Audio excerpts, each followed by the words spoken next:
The scene kicks off with this tattooed dude in glasses, glaring at his phone, totally ticked off and complaining about someone being ridiculously late.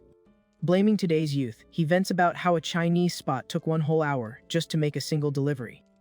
Pacing back and forth, the boss claims that citizens are getting played by politicians and nobody does their job right anymore, adding that the world would be way better if everyone just acted like true professionals. Gripping a baseball bat, he asks the tide, up guy, if that wouldn't help everyone live and eat the right way. The hostage in question is hanging upside down from some wooden beams, completely frozen in fear. Right then, the bat-wielding dude steps up and declares he's just doing his job like a real pro. He accuses the prisoner of being incompetent, which is why everyone hates him and why he's about to lose absolutely everything. Seeing the hostage panic, the boss warns him to hold still, since a hit in the wrong spot could send him on a permanent vacation.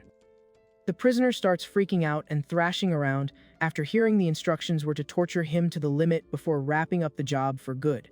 Cue, a super loud voice announces a delivery, making the aggressor stop dead in his tracks. Annoyed by the interruption, the boss turns around and trash talks the delay, sarcastically praising the delivery guy's perfect timing. Then, he glares at the guy who just walked in and asks who exactly this clown thinks he is. The boss finds the whole thing super sketchy. His boys were supposed to be standing guard outside, so he has no clue how a random delivery guy waltzed into the warehouse. Without missing a beat, the biker in the dark helmet stays completely silent while scanning the room. Keeping quiet, he just casually drops his heavy thermal food bag on the floor.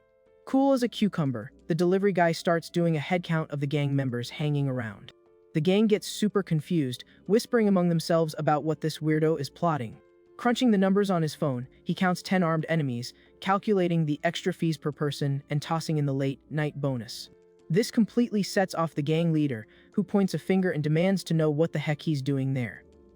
Without a single drop of hesitation, the intruder replies he's there to throw hands. He clarifies that this is literally his 9 to 5, and he needs to beat everyone up in the room to make sure his paycheck clears on time. While the bad guys pull out their knives and circle their target, the delivery guy gives them a heads up that it's nothing personal. Thinking it's some terrible prank, the crew aggressively rushes him. But the biker moves like lightning and kicks his own metal delivery box right at the squad. The box hits one of the thugs dead in the face with insane force, sending him flying backward. Taking advantage of the chaos, a second goon lunges in, trying to land a direct stab.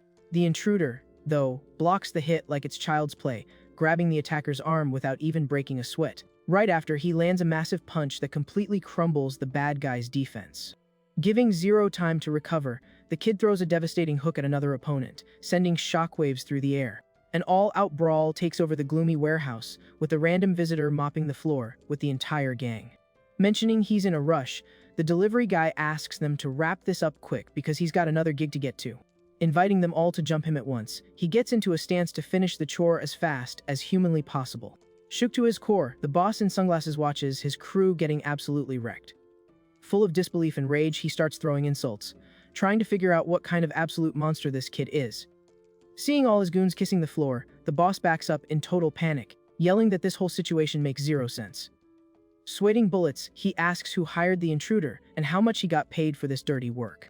In a desperate bid to save his own skin, the crook offers to pay double or even triple the amount just to avoid getting clapped. The bribe attempt completely flops, and the delivery guy lands a brutal hit with his own helmet straight to the boss's face. Looking down at the knocked-out dude, he coldly states that taking bribes goes against his app's terms of service. Problem solved, the MC starts dragging the unconscious boss across the warehouse floor. Whipping out his smartphone camera, he snaps a pic of the scene for his proof of delivery. The screen clearly shows the gang leader's bruised face and totally wrecked state. Happy with the results, the delivery guy uploads the receipt and instantly checks the map for his next jig. Right then, the hostage, still hanging upside down, starts wiggling like crazy to get some attention. After finally loosening his gag a bit, the hostage lets out a massive sigh of relief mixed with pure panic. The guy complains about the wasted time, assuming the intruder is part of his rescue team, and begs to be cut down because all the blood is rushing to his head. When he doesn't get an answer right away, the hostage loses his cool and yells, demanding to be let go once and for all. But the delivery guy just strolls closer and casually lets him know that rescue services aren't included in his package. Turning his back to leave, he totally ignores the guy's desperate screams about what's going to happen to him if he's left hanging there. Out of options, the prisoner stays dangling in the same miserable position, drowning in despair. Walking out of the abandoned warehouse, the MC points out that rescue requests need to be officially filed through the app. Taking off his dark helmet, the guy named Lee Sang shows his face and declares he's down for any brawling gig as long as the bag is heavy enough. His phone dings right then, popping up a brand new job request on the digital platform. His daily grind is basic but brutal, using his bruised knuckles to fix other people's messes. All this hustle is just to make sure that hard-earned cash hits his bank account at the end of an exhausting day. The scene cuts to a sunny day at a high school where Lee Sang is reflecting on the 2 years he's spent in this sketchy business. Strolling down the hallway without a care in the world, he admits to himself that he's got some insane talent for this stuff. Even though he's just an average high schooler, the cash flow from this risky hustle is bringing in astronomical profits. He glares at his phone screen, keeping a close eye on his growing bankroll. His ultimate life goal is to cop a luxury apartment at the prestigious Seoul Tower Palace before hitting 20. But a harsh reality check hits, and he grumbles when he sees property prices just skyrocketed again. His banking app shows a massive balance, all thanks to his constant gigs on the heavenly delivery platform. Walking down the stairs lost in thought, he realizes that even at this pace, pulling off his dream is going to be tough, even if he grinds nonstop. Despite making way more bank than a normal teen, he complains that gig requests have been super dry lately. Facing this unplanned recession, the blonde student seriously thinks about picking up a side hustle to boost his income. Leaning by the school window, he mutters under his breath, praying for a financial miracle to literally fall from the sky. While he's mentally begging for a stack of cash, a female student gets violently shoved to the floor right by his feet. The MC just sighed, eyes the situation, having zero patience or interest in jumping into some random hallway drama. Bully laughs at the fallen girl, joking that he just wanted to give a friendly greeting and telling her she needs to eat more because her being so skinny has him worried. The bully's boss cracks up at the cruel joke, thinking it's peak comedy how their bro just humiliated the girl. Sprawled on the floor, the dark-haired student lifts her head and shoots a lethal, furious glare at the cowardly attackers. Ticked off by her attitude, the big guy's face drops, and he asks if she seriously has the nerve to roll her eyes at him. Lifting his leg like he's about to stomp, he demands the humiliated girl face her sad reality once and for all. With pure malice, the guy tells her that her late dad only left behind mountain-sized debts and her life is already completely over. Totally cornered and hurt on the school floor, she listens to the bully threateningly claim he wasn't asking for anything impossible. Making his creepy intentions obvious, the aggressor says he just wants her to be his submissive little sidekick. Staring daggers at him, the girl snaps back that she wouldn't do that even if he paid her big bucks. An unexpected voice from the end of the hall grabs the bully's attention, pausing the whole humiliating scene. Standing there looking totally chill, Lee Sang stares at the gang and coldly demands they apologize for what just happened. One of the lackeys gets mad at the disrespect and steps up, but instantly backs down in sheer panic when he recognizes the kid. Freaking out, the goon tries to hold his boss back, screaming that nobody in their right mind should mess with that mystery guy. Trying to de-escalate, he explains that even the senior students run away from the blonde kid, begging his leader to just say sorry and bounce. Even after hearing his buddy's desperate warning, the big guy declares he has zero intention of apologizing to anyone. He stomps down the hall to get in the intruder's face, sarcastically asking if the kid is the floor girl's boyfriend. Keeping up his hostile vibe, the bully asks who the busybody thinks he is to be giving orders. Annoyed by Lee Sang's silence, the attacker pulls out a box cutter, threatening the kid just for looking at him funny. Totally unhinged, he insults the blonde dude and promises to give him a permanent scar right then and there. Before the bully can even swing, the delivery guy lands a dry, cracking hit with a broomstick right to his head, calling him a psycho. Terrified by how fast he got clapped, the goons drag their dazed leader away and shout apologies for him while sprinting for their lives. Watching the cowards run, Lee Sang mutters that the apology should have been directed at him, complaining about the group's terrible manners. With the vibe finally chill again, a tiny business card gently flutters down and lands on the head of the girl still sitting on the floor. Walking away backwards, the MC lets her know she can call if she ever needs some specialized help, pointing out that he aggressively solves problems for a fat check. He even offers a 2% discount if her cash flow is looking rough right now. Super confused by the whole thing, the student stays seated, watching her random savior walk away. In her hands, the little card shows the Heavenly Delivery app logo right next to the guy's contact info. In total silence, she inspects the card, thinking about the weird business pitch she just got. The school bell rings, marking the end of another day of classes, and students start pouring out of the building.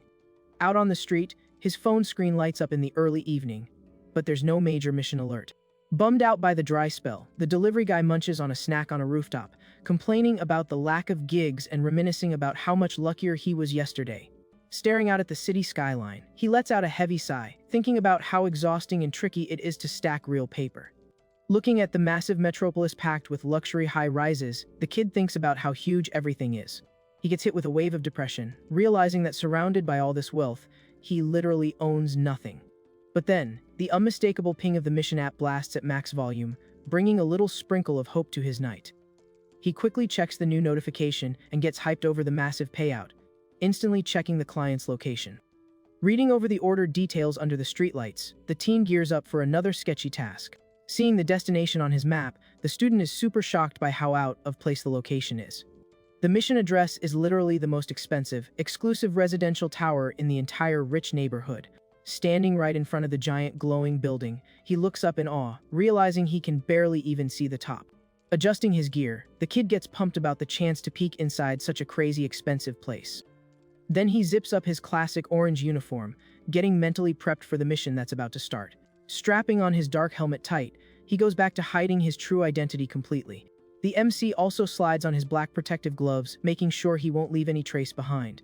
Walking in with mad confidence, the delivery guy admits he's feeling super motivated after being stuck in a rut for so long. Because of that, he decides it's the perfect time to go all out and run this job.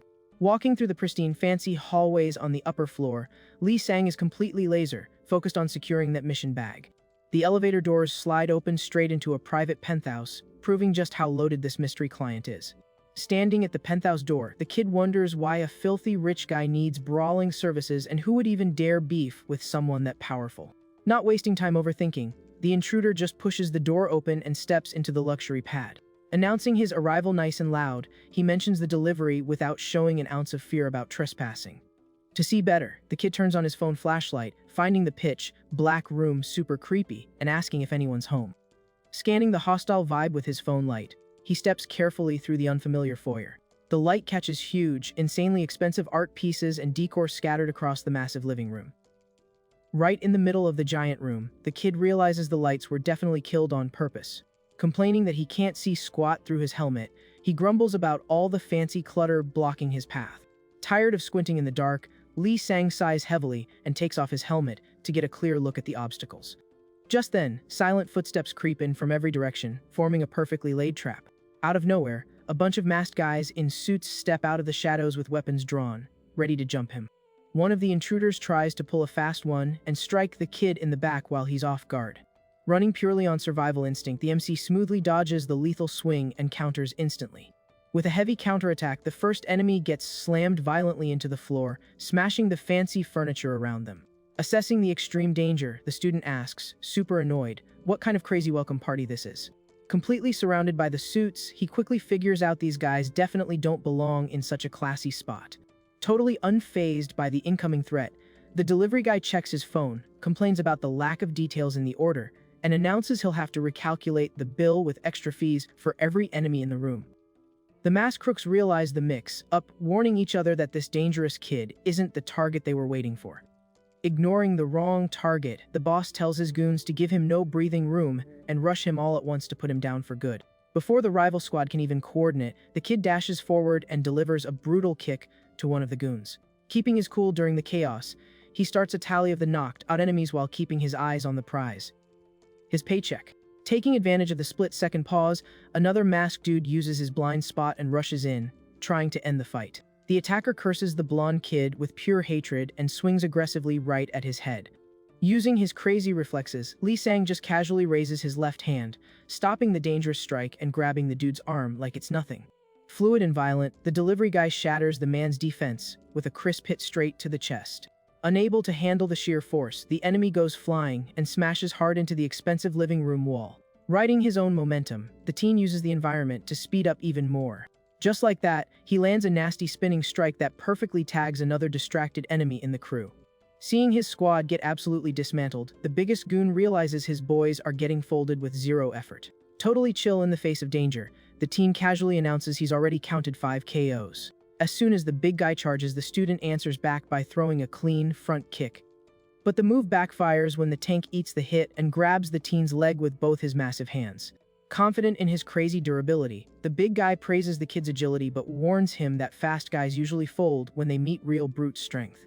The giant's ego trip is short-lived. Lee Sang ignores being trapped and delivers a devastating uppercut straight into the shocked enemy's face.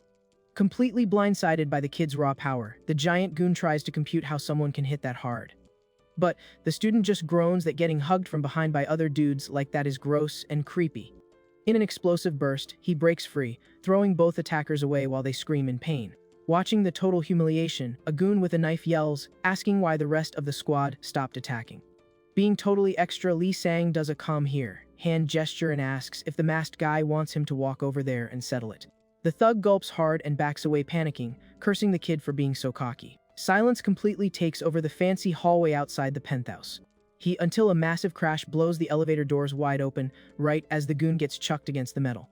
Checking the damage, the delivery guy logs his 7th defeated opponent and finishes his head count. The thugs are left scattered all over the lobby floor, completely out of commission. But the kid lets out a sigh when he realizes the job isn't 100% done yet. With that, he pulls up the last guy standing and winds up a heavy punch to close out the shift. Right as he's about to swing, the MC notices a familiar face and his eyes go wide in shock. Looking at the mess without batting an eye, the dark-haired girl who got harassed at school earlier is just standing there. Recognizing his potential client, he drops the guy and asks what she's doing in a place like this. The student just looks at him normally and asks who else he expected to find. Flashing the app on her phone, the girl proves she was the one who placed the rescue order. Checking out the knocked-out guys on the floor, she notes the job probably wasn't a walk in the park, since they were pros hired to kidnap her. Amazed by her schoolmate's skills, the client notices he didn't get a single scratch and decides he's the perfect fit for her master plan. Cold and confused by the sudden offer, Lee Sang gets completely lost in the conversation. The girl keeps her solid posture and a completely unshaken glare. Getting straight to the point, she orders the delivery guy to start working with her from this exact second. Making it clear she's in deep trouble, the girl officially states she wants to rent out his brute strength. Trying to win him over, she promises the new gig would be just like the brawls he already books on the app. But the blonde immediately shoots her down, arguing that he doesn't do full-time bodyguard work because it violates his business rules. Keeping it real, he mentions he heard rumors at school that her family went bankrupt and is drowning in debt. Because of that, the kid suggests she first figure out how she's going to pay the massive fee for the delivery he literally just finished. Completely unfazed by him asking for the check, the student just nods along with what he said. Having zero tolerance for deadbeats, the student sighs in annoyance and agrees to take cash, demanding she pay up right now. While the girl digs into her backpack, he warns her that the extra fees jack the starting price way up and repeats that he's not doing any discounts. A huge stack of cash drops heavily on the floor, cutting right through the tense vibe of the room. Right after, a crazy amount of paper money spills out of her bag and lands by the guy's feet. Mind completely blown, he listens to the client promise a payout of 100 million for every completed mission. Tossing his business rules out the window, the girl doubles down that she needs his muscle, and he obviously needs that bag. With the stacks of cash gleaming on the dark floor, she points out that their needs are a perfect match. Clutching the bills with shaking hands, the kid literally cannot believe this is real life. Sweat drops roll down his face as he tries to process that he's holding 100 million in cold hard cash. Catching his look of pure greed, the girl smirks and mentions his vibe just got way more welcoming. Still starstruck by the money, the delivery guy tries to ask one last question about the deal, but she cuts him off like a boss, demanding a yes or no answer right this second. The early morning stays quiet across the lit-up city. At a random street ATM, the glowing screen shows the cash deposit option. The teen parks his bike right in front of the bank to handle this immediately. Holding one of the precious 50,000 bills up to the light, he still looks super suspicious. Playing it safe with this crazy situation, the blonde feeds the bill into the machine to see if the money's actually real. The machine smoothly pulls the bill in to scan it. The terminal screen quickly changes, loading the account deposit request. Heart pounding out of his chest, the kid endures the most stressful seconds of his life staring at the screen. He squints his eyes, stressing out that it might all just be a prank. But then, the little chime confirms the deposit was a success, adding the funds to his balance without a hitch. The delivery guy goes into straight-up shock while the automated voice thanks him for using the ATM. Gritting his teeth between insane joy and disbelief, he screams internally because the cash was legit. The scene flashes back to 2 hours ago, inside the luxury apartment where the millionaire deal went down. The girl waits patiently for him to drop his final answer about teaming up. Bowing down before the mountain of cash on the floor, the guy looks like he totally caved to the insane offer. He drops his head, looking like a man defeated by the sheer weight of the money. With a dry, straightforward voice, the blonde finally accepts the deal. He reaches his hand out firmly toward the pile of cash to collect his prize. Shocking everyone, he punts the stacks of cash into the air, calling the girl an idiot and sarcastically saying she probably expected exactly that reaction from him. Not caring about his edgy little performance, the girl claps at the cynical scene, admitting she almost bought his acting. Gripping one of the bundles furiously, the delivery guy exposes the lie with zero mercy. Throwing the fake money right in her face, he confidently states that those bills are absolutely worthless. Breaking it down, the MC explains the color, texture, and smell are all off, asking if she really thought he wouldn't catch the scam. Putting all the cards on the table, he brings up the rumor about her family going broke and asks who she was trying to fool with this stunt. After a quick pause, the student asks if he's seriously turning down the gig, warning him he's gonna regret it big time. As a comeback, the kid just flips her the bird, showing total disrespect. Turning to leave, he says he'll waive the delivery fee this one time as a freebie, but demands she pretend she doesn't know him at school. Snapping back to the present, the delivery guy is ripping his own hair out in pure agony after realizing all that rejected cash was actually 100% real. Screaming on the empty sidewalk, he spirals, thinking about going back to grab the bills, but his pride won't let him take the L like that. Banging his head against the ATM, the teen has a meltdown, claiming he's going crazy for fumbling the biggest bag of his life, until his phone screen lighting up catches his eye, giving him a tiny sliver of hope. The crypto chart he bought into a few days ago is showing a crazy, skyrocketing pump. The numbers just keep flying up right in front of his amazed eyes. With a crazy, greedy grin, Lee Sang decides this investment is his golden ticket and gets ready to dump his entire net worth into the trade. Smashing the buy button, hoping to become a billionaire and cop his apartment, he watches the chart suddenly nosedive, wiping out every single penny in his account. The night stays peaceful in the city, with the lights only shining on the bank booth where the kid was testing his luck. But the financial meltdown takes over, and he completely shatters the glass booth in a blind rage. Standing in the middle of broken glass, the kid just stares at his phone screen, mind blown by the massive L he just took. Right then, red and blue sirens light up the area, and he lets out an exhausted sigh seeing the cops pull up so fast. With cuffs on his wrists, Lee Sang hears an officer say he's a minor and reacts to it with absolute zero care. Down at the precinct, the cop asks what was going through the kid's head to vandalize an ATM, demanding his guardian's number and his school's name. Giving zero excuses, the teen is told he'll be let go if he covers the damages in 1 week, since the bank cut him some slack for his age. This news hits the kid like a truck, leaving him in a mix of shock and total burnout. Holding the fine paper, he stares at the outrageous bill of almost 10 million just for wrecking the bank branch. Walking down the dim streets after getting out, the kid carries the heavy guilt of his terrible life choices all by himself. Completely broke and drowning in debt, the mercenary drags himself back home in a sad, heavy silence. The next morning, under the school sun, he gathers the guts to fix the cringe situation from yesterday. Looking beat up with crazy dark circles, Lee Sang tries to reopen yesterday's discussion as fast as humanly possible. Staring Seong Seon-ha down in the courtyard, the delivery guy swallows his pride and begs for a chance to take back what he said at the penthos. The girl, however, just stares at him without saying a word, judging her classmate's pathetic state with a totally superior look. The chat gets interrupted by the school's head bully, who walks up wanting to know what kind of garbage the blonde kid was spouting. Thinking it's the perfect timing, the big guy claims he was already planning to hunt down the delivery guy for payback today. Getting right in the kid's face, the bully brags that this time he brought an elite squad who actually know how to throw down. Without showing a single drop of fear, Lee Sang casually grabs the attacker's face, suggesting they finish what they started yesterday. Using the enemy's head like a bowling ball, he brutally smashes it into a metal cart, while literally begging the student to accept his apology. Seeing his leader dropped on the floor totally wrecked by one hit, a goon panics and screams for his bro. Instantly, the blonde lunges and grabs the goon's shirt, who freaks out and asks if he's totally lost his mind. Landing a clean punch, the MC knocks the enemy out while trying to explain himself to the client, claiming he was just being super cautious about such a massive payout. While passing out brutal hits with a bat against the rival squad, he tries to argue that the bag was just too big to make a decision while heated. Landing a devastating hook on an opponent, the teen makes a counteroffer, agreeing to take half the original pay, as long as the taxes are handled straight through the app. Already connecting a lightning-fast kick on the last squad member, the student asks if he can get a 10 million advance to cover an emergency debt. Leaving the hallway covered in folded enemies, he holds his hand out to Song Seonha, fully expecting to lock in the deal right there. Desperate to secure the mission bag, the hired muscle announces he's ready to sign the contract immediately.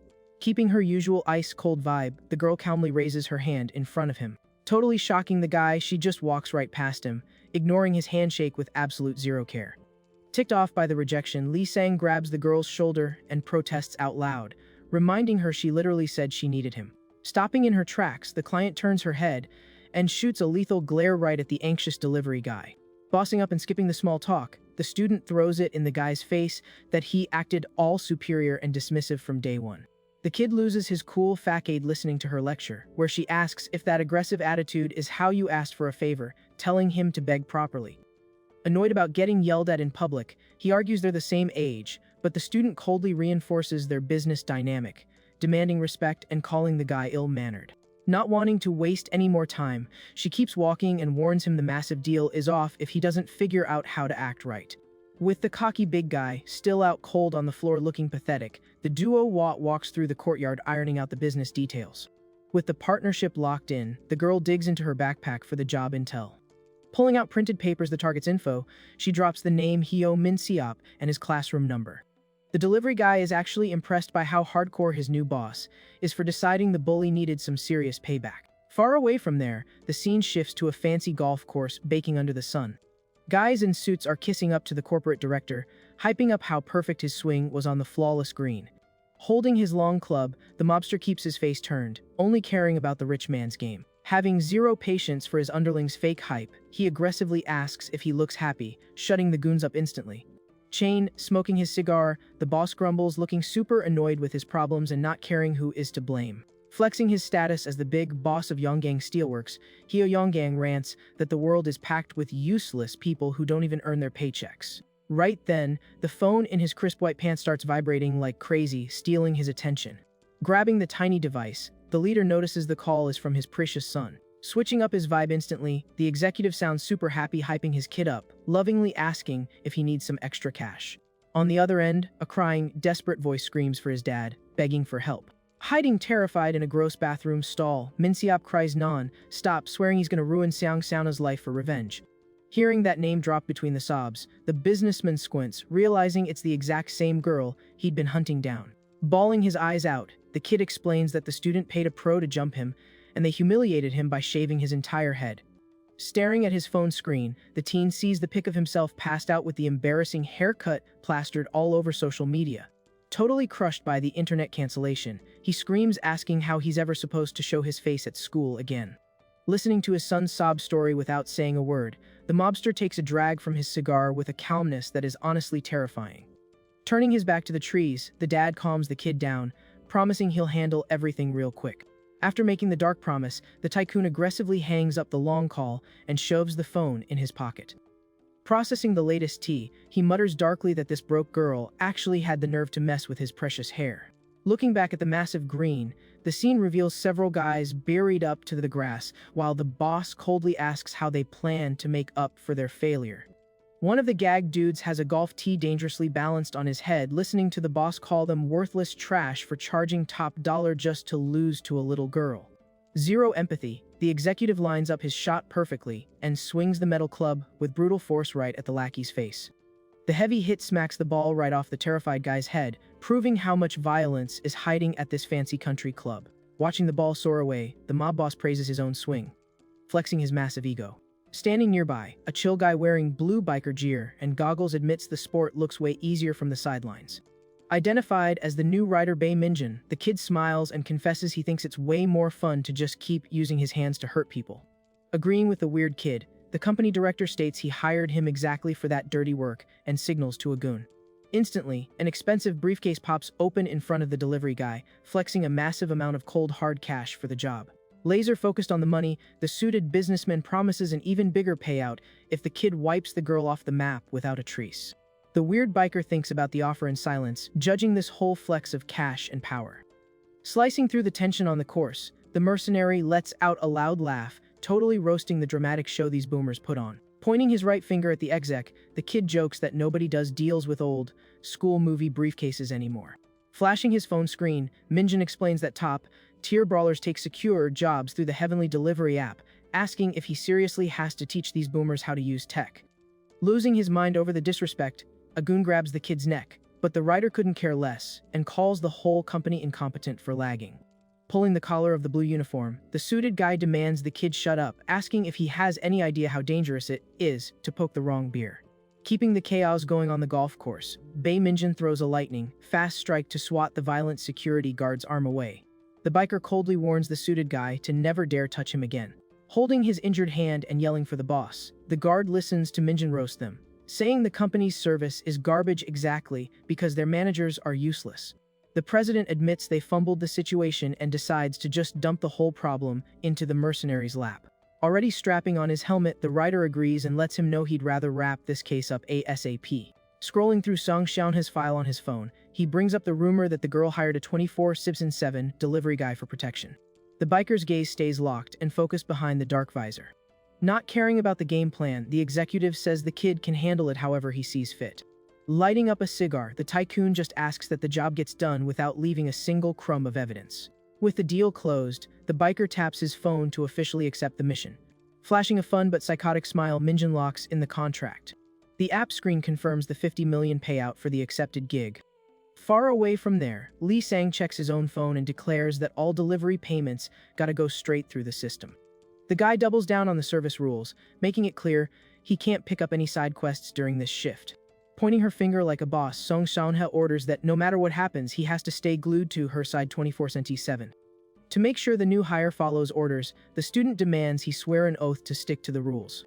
The guy stays quiet for a sec, just staring at the client. Scratching his head awkwardly, he complains that this whole "stay glued to me" idea is super weird, asking as she realizes how totally cringe that sounds. Throwing his hands up in defeat, the teen just rolls with the condition.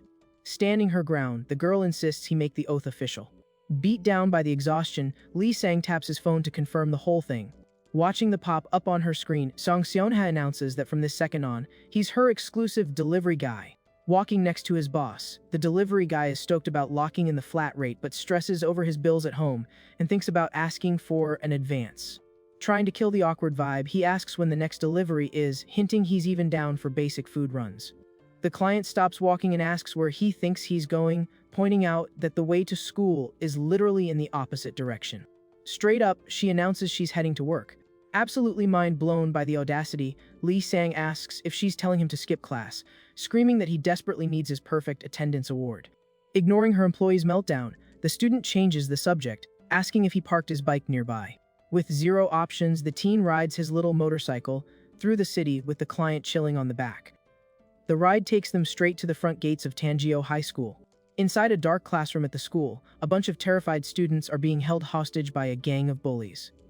In the middle of the hostel room, the head troublemaker is just chilling on a chair. Looking bored out of his mind, the guy calls out to one of his lackeys.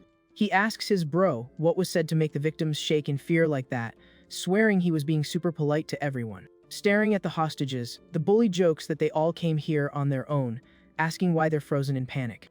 Resting his chin on his hand, the boss tells the group to chill out and says he'll give the order one more time. Showing zero empathy, he demands the student kneeling in the light take his clothes off. Pointing a threatening finger, the bully warns he'll use brute force if they don't play along, suggesting they do this the easy way.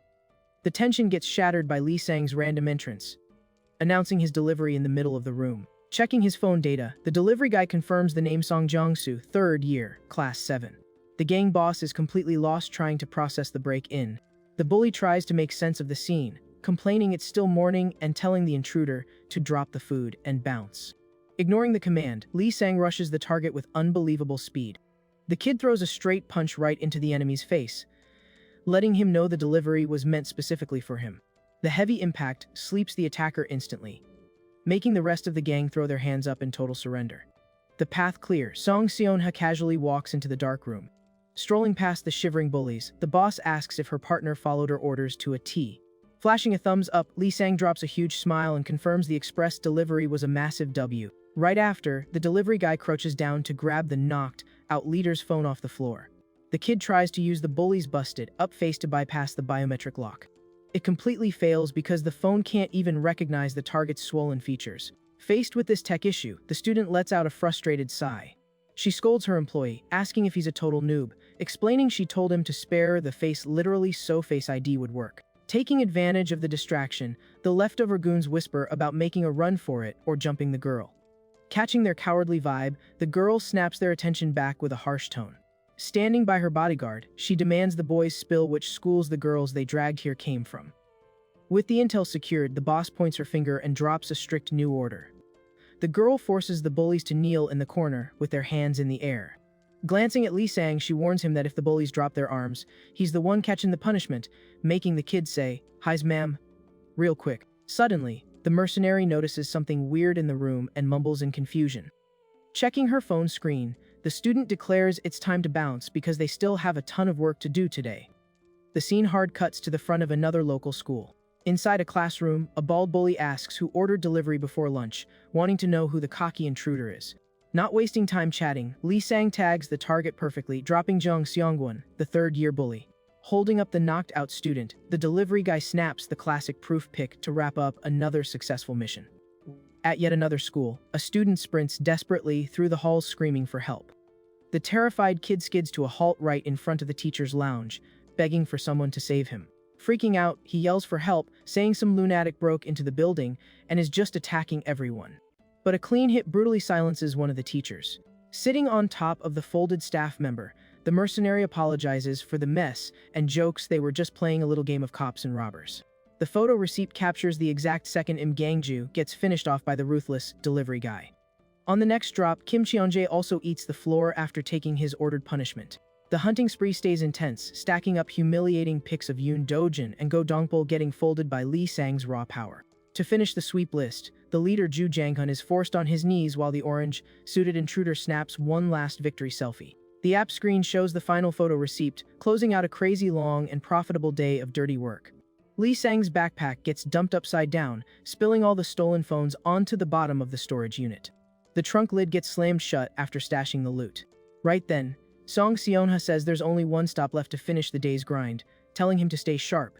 The kid watches the situation quietly through his dark visor.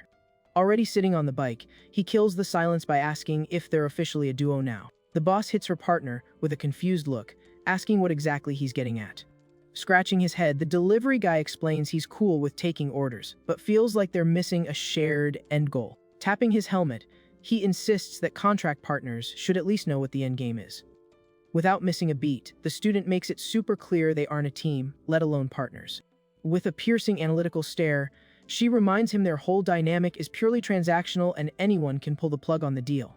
Even so, the girl hops on the back of the bike, admitting it's normal to keep secrets since he's literally just a service she paid for. But the young boss decides to throw him a bone and reveals she's hoarding the phones to track down a specific person's contact info. Turning his head, the mercenary listens to the boss declare her grand plan is to deliver him to this mystery person. With the lore drop finished, she asks if that clears things up for her employee. Out of nowhere, a violent crash obliterates everything around them, sending a man flying through the air. Acting purely on reflex, Lee Sang manages to dodge the danger while scooping Song Seonha into his arms. Worried about the crash, the kid immediately asks if she got hurt. But the student just slaps his hand away looking annoyed, rejecting his help. She gets up off the pavement by herself, brushing the dirt off her clothes. The girl's eyes show massive frustration over the random ambush. Absolutely devastated, the delivery guy complains that he's very much not okay, remembering he still has months of payments left. On the street, his precious work bike is totally shredded into a million pieces.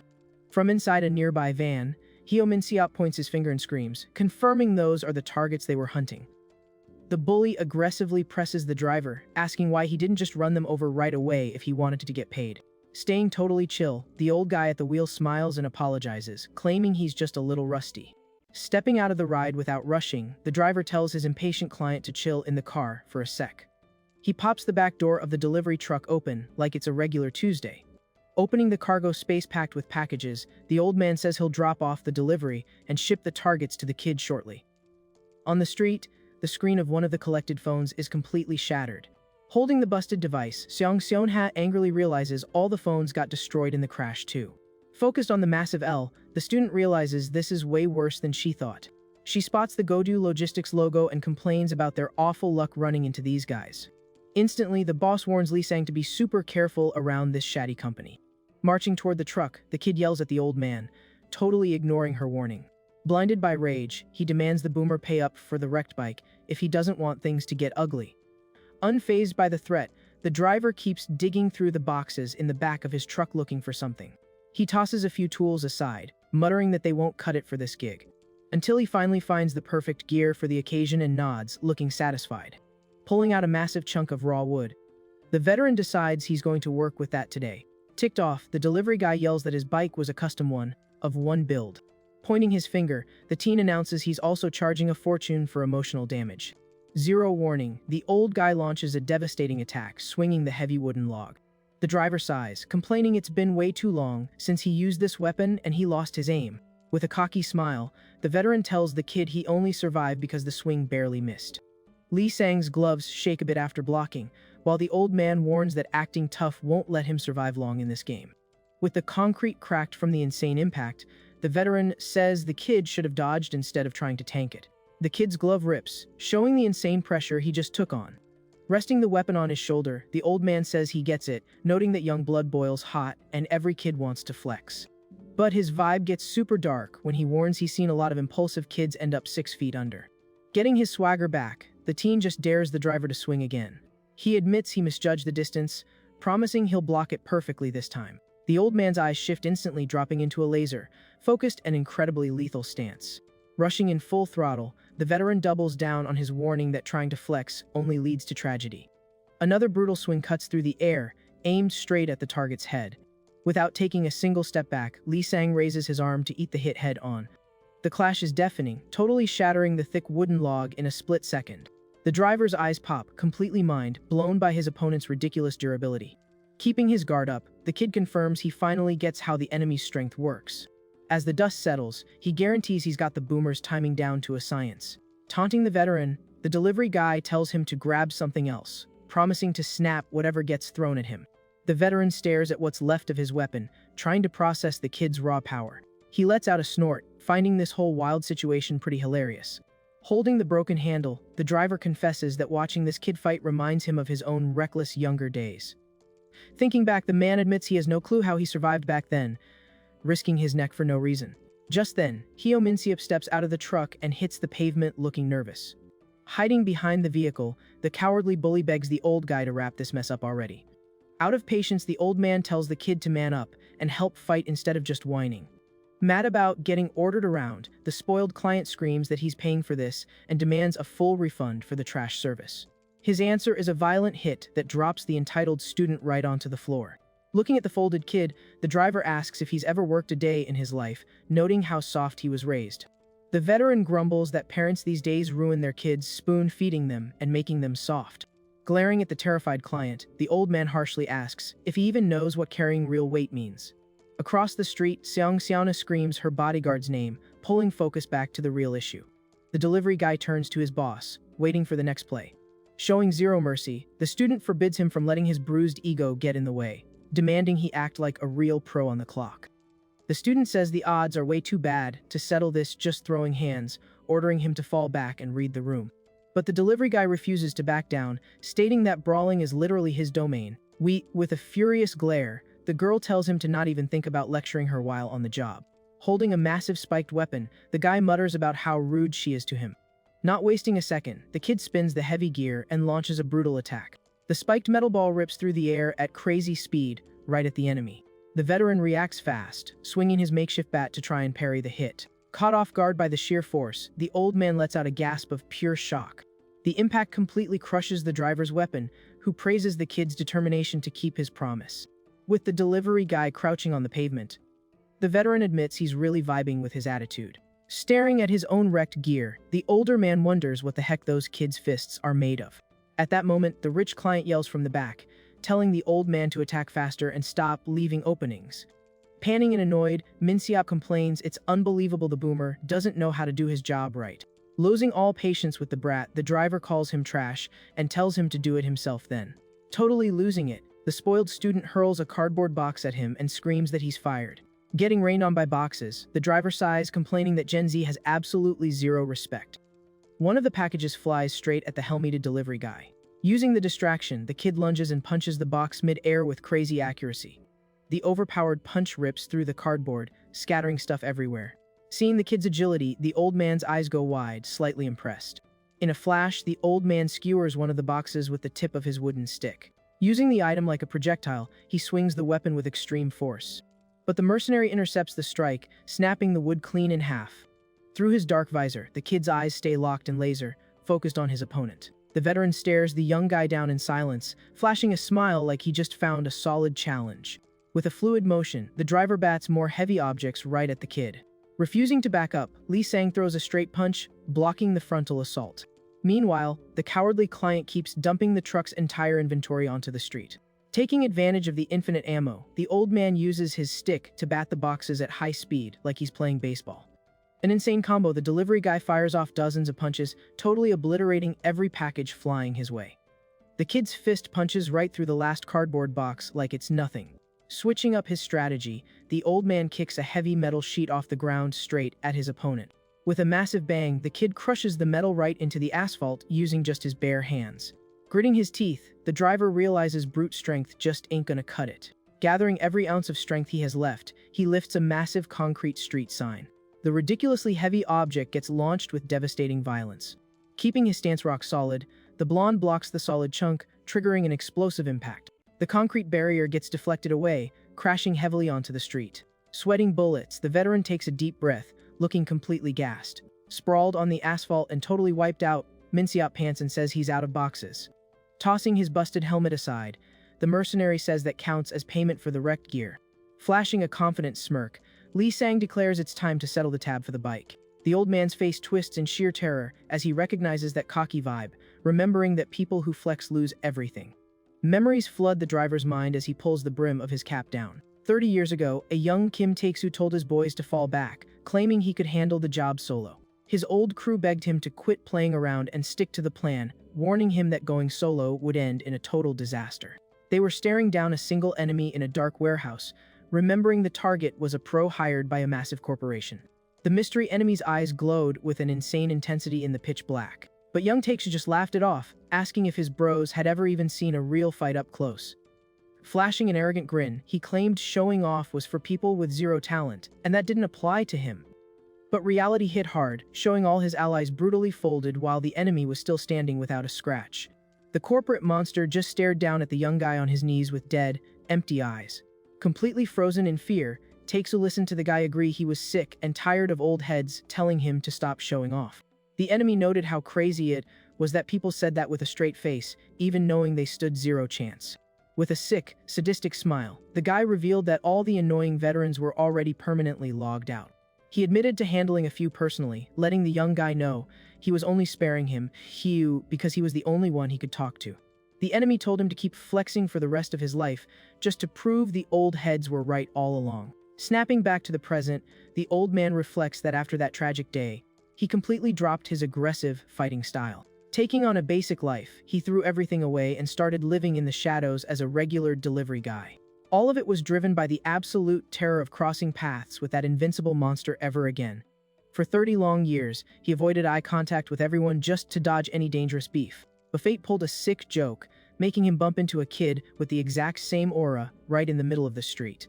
His cap hits the pavement as the veteran's survival instincts scream at him to sprint away right now. His feet feel like lead, fully aware that fighting this kid is a massive mistake. Looking at Lee Sang's relaxed stance, the old man realizes that keeping this fight going is exactly what he swore he'd never do again.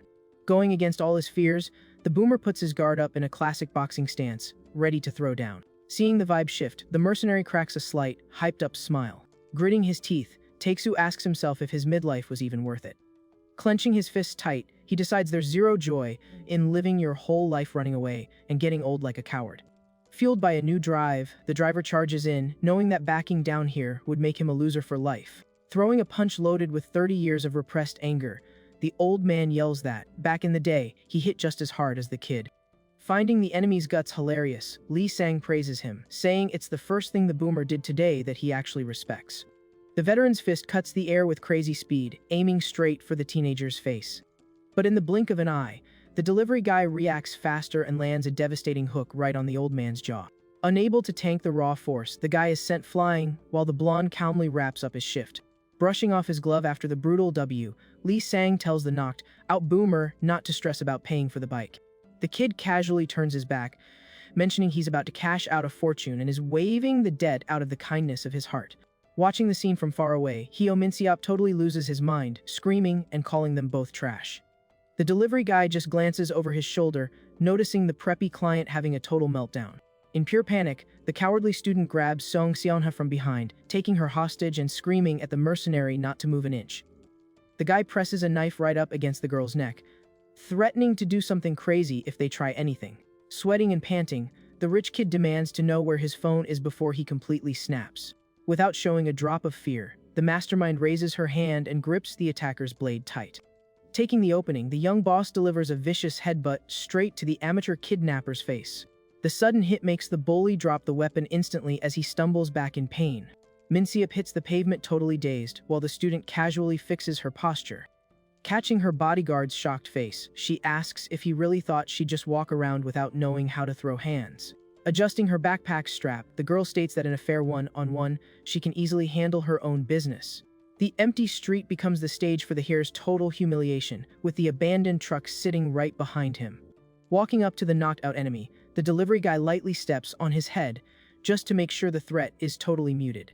Admitting he got spooked, the teen confesses he thought things were about to go south and praises her reflexes, asking if she trains in martial arts.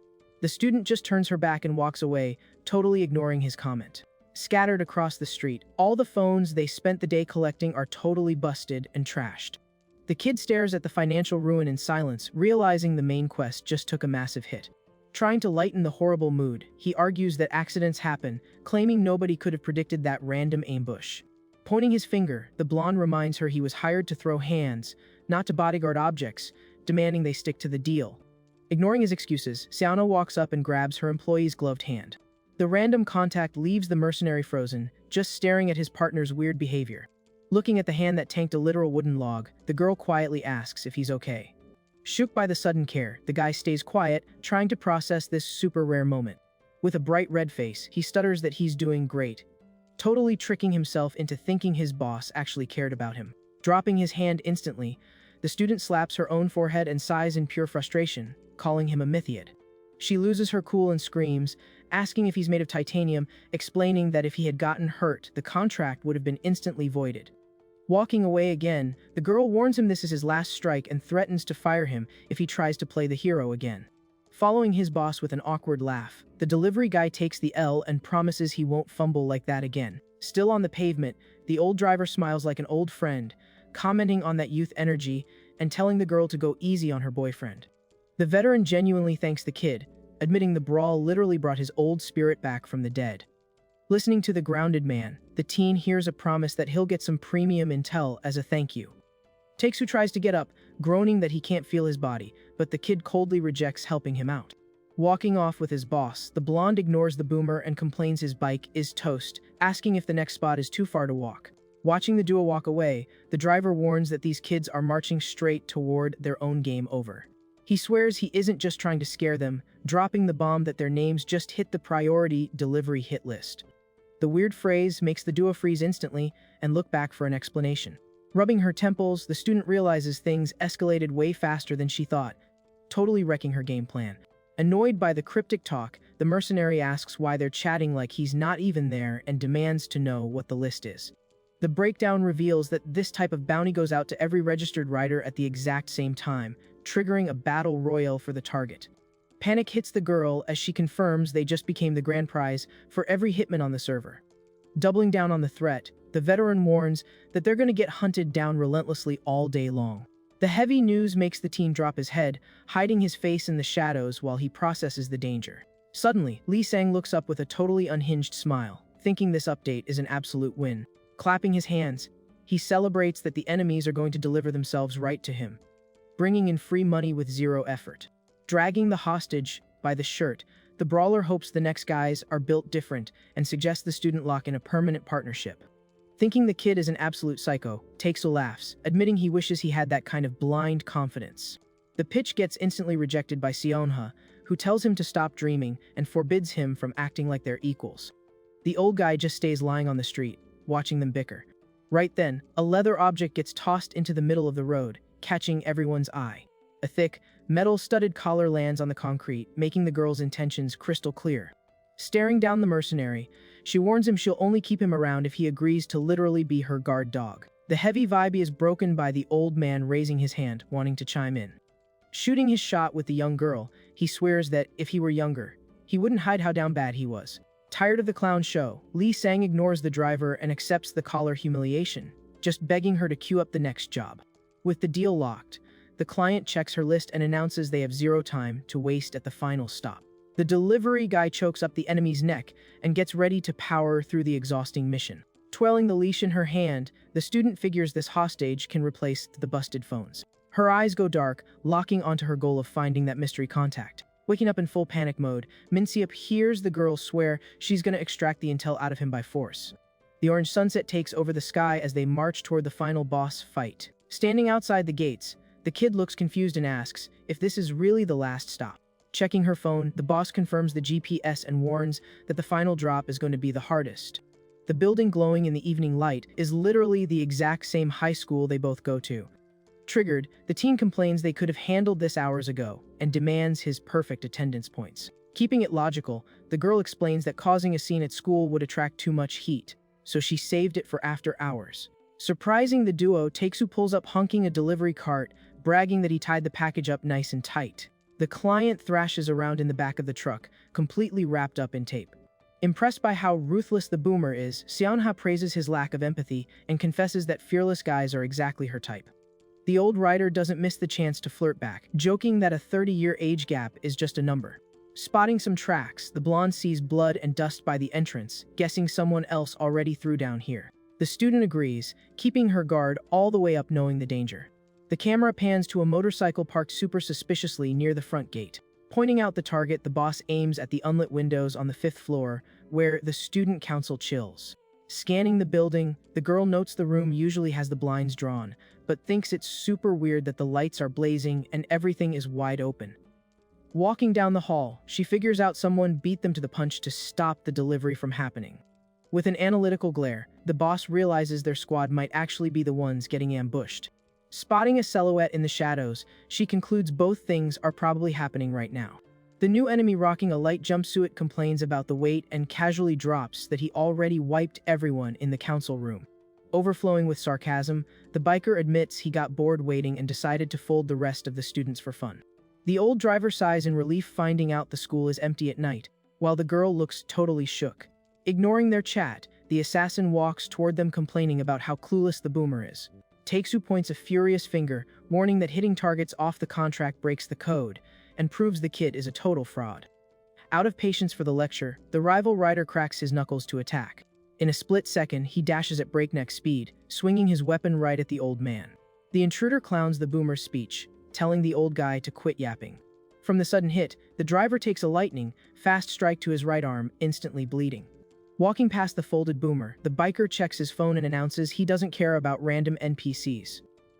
Holding the device, he admits he couldn't figure out why he got called to snatch a high schooler, but totally flipped when he saw the picture. Getting louder, he confesses his mind blew up when he spotted who was standing right behind her in the pic. The biker claims this plot twist just made his whole day, asking if they even grasp how crazy this is. The screen shows Seonha, but heavily highlights another person lingering in the back. The camera zooms in on the blonde delivery guy's deadpan face in the photo. Staring the kid down, the villain throws his arms wide and greets him like they haven't seen each other in forever. Dripping with sarcasm, he claims they're old bros and literally identical, just two sides of the same coin. Lee Sang stays totally silent, just dropping his head, looking 0% interested in this reunion. At that moment, the student casually steps around her employee, taking charge of the situation. Processing the lore drop, she mutters, trying to wrap her head around the idea that her bodyguard actually has friends. Turning to the blonde, she demands the tea, claiming she's never heard him mention anything about having those kinds of connections. Scratching the back of his neck, the mercenary awkwardly tries to explain that the guy isn't exactly a bro, hesitating hard. Before they can finish the chat, the girl feels pure danger zooming in. With an explosive burst, the assassin lunges, but Lee Sang blocks the hit literally at the last possible millisecond. Through the visor, the rider asks if his rival started running protection details or if the girl is his new girlfriend. Gripping his weapon, the teen replies that the girl is strictly a client to secure the bag. Holding back the enemy's raw power, he announces he's the real target and demands the villain leave the student out of this. The writer weighs the offer, keeping a close eye on his rival's stance. Flexing his toxic energy, he straight up refuses and launches an unpredictable strike. Slipping through the crack, the assassin blows right past Lee Sang's guard, aiming straight for the girl. Trolling him, he rushes the young boss, asking if his old bro really thought he could keep her safe. Without a second thought, the bodyguard reacts and grabs the intruder from behind to put the brakes on his rush. The client watches the clash, totally stunned by how fast they're moving. Spooked by the close call, the young girl starts breathing heavy. Pinning the opponent down, the mercenary hears his rival ask if he just forgot their whole backstory. Turning his head in a super creepy way, the villain brings up the violent streak they both share. Pure evil, he asks what exactly happened to the other people the blonde swore to protect. The taunt cuts Lee Sang deep, leaving him frozen with a completely traumatized look on his face. Milking the stun frame, the biker breaks free, muttering that the kid's brute strength hasn't changed a bit. Right after, the assassin spins and unleashes a barrage of punches right at the teen. Without even putting his hands up, the delivery guy eats the rapid-fire hits while listening to the enemy flex his speed stats. Grabbing the student by the throat, the assassin points out that using the girl as leverage would wrap this fight up real quick. Trading blows, the villain clowns on the kid for ghosting, laughing that he just found out the blonde was playing house, trying to be happy. Jumping back to create space, the biker points out that playing pretend just made the blonde look totally pathetic. Keeping a deadpan expression, Lee Sang listens to the enemy state that this pacifist era really doesn't suit him. Sounding almost seductive, the assassin invites his old partner to ditch everything and come back to the dark side with him. Meanwhile, the old driver reaches his bloody hand out, begging for a revive. The young student's eyes flash a deep crimson, radiating pure rage after getting grabbed like a hostage. Without hesitating, she stumps her foot hard, completely shifting her fighting stance. Catching him slipping, the boss lands a totally clean hit using her own purse right across the biker's face. Blindsided, the intruder stumbles back confused, not understanding how the hostage just fought back. The delivery guy watches in shock as his client completely takes the wheel. Getting hit his balance back, the assassin laughs and accuses the girl of using a charm spell, asking if the blonde really fell for that. Firing back at the disrespect, the young girl asks if he seriously had the nerve to call her dead weight.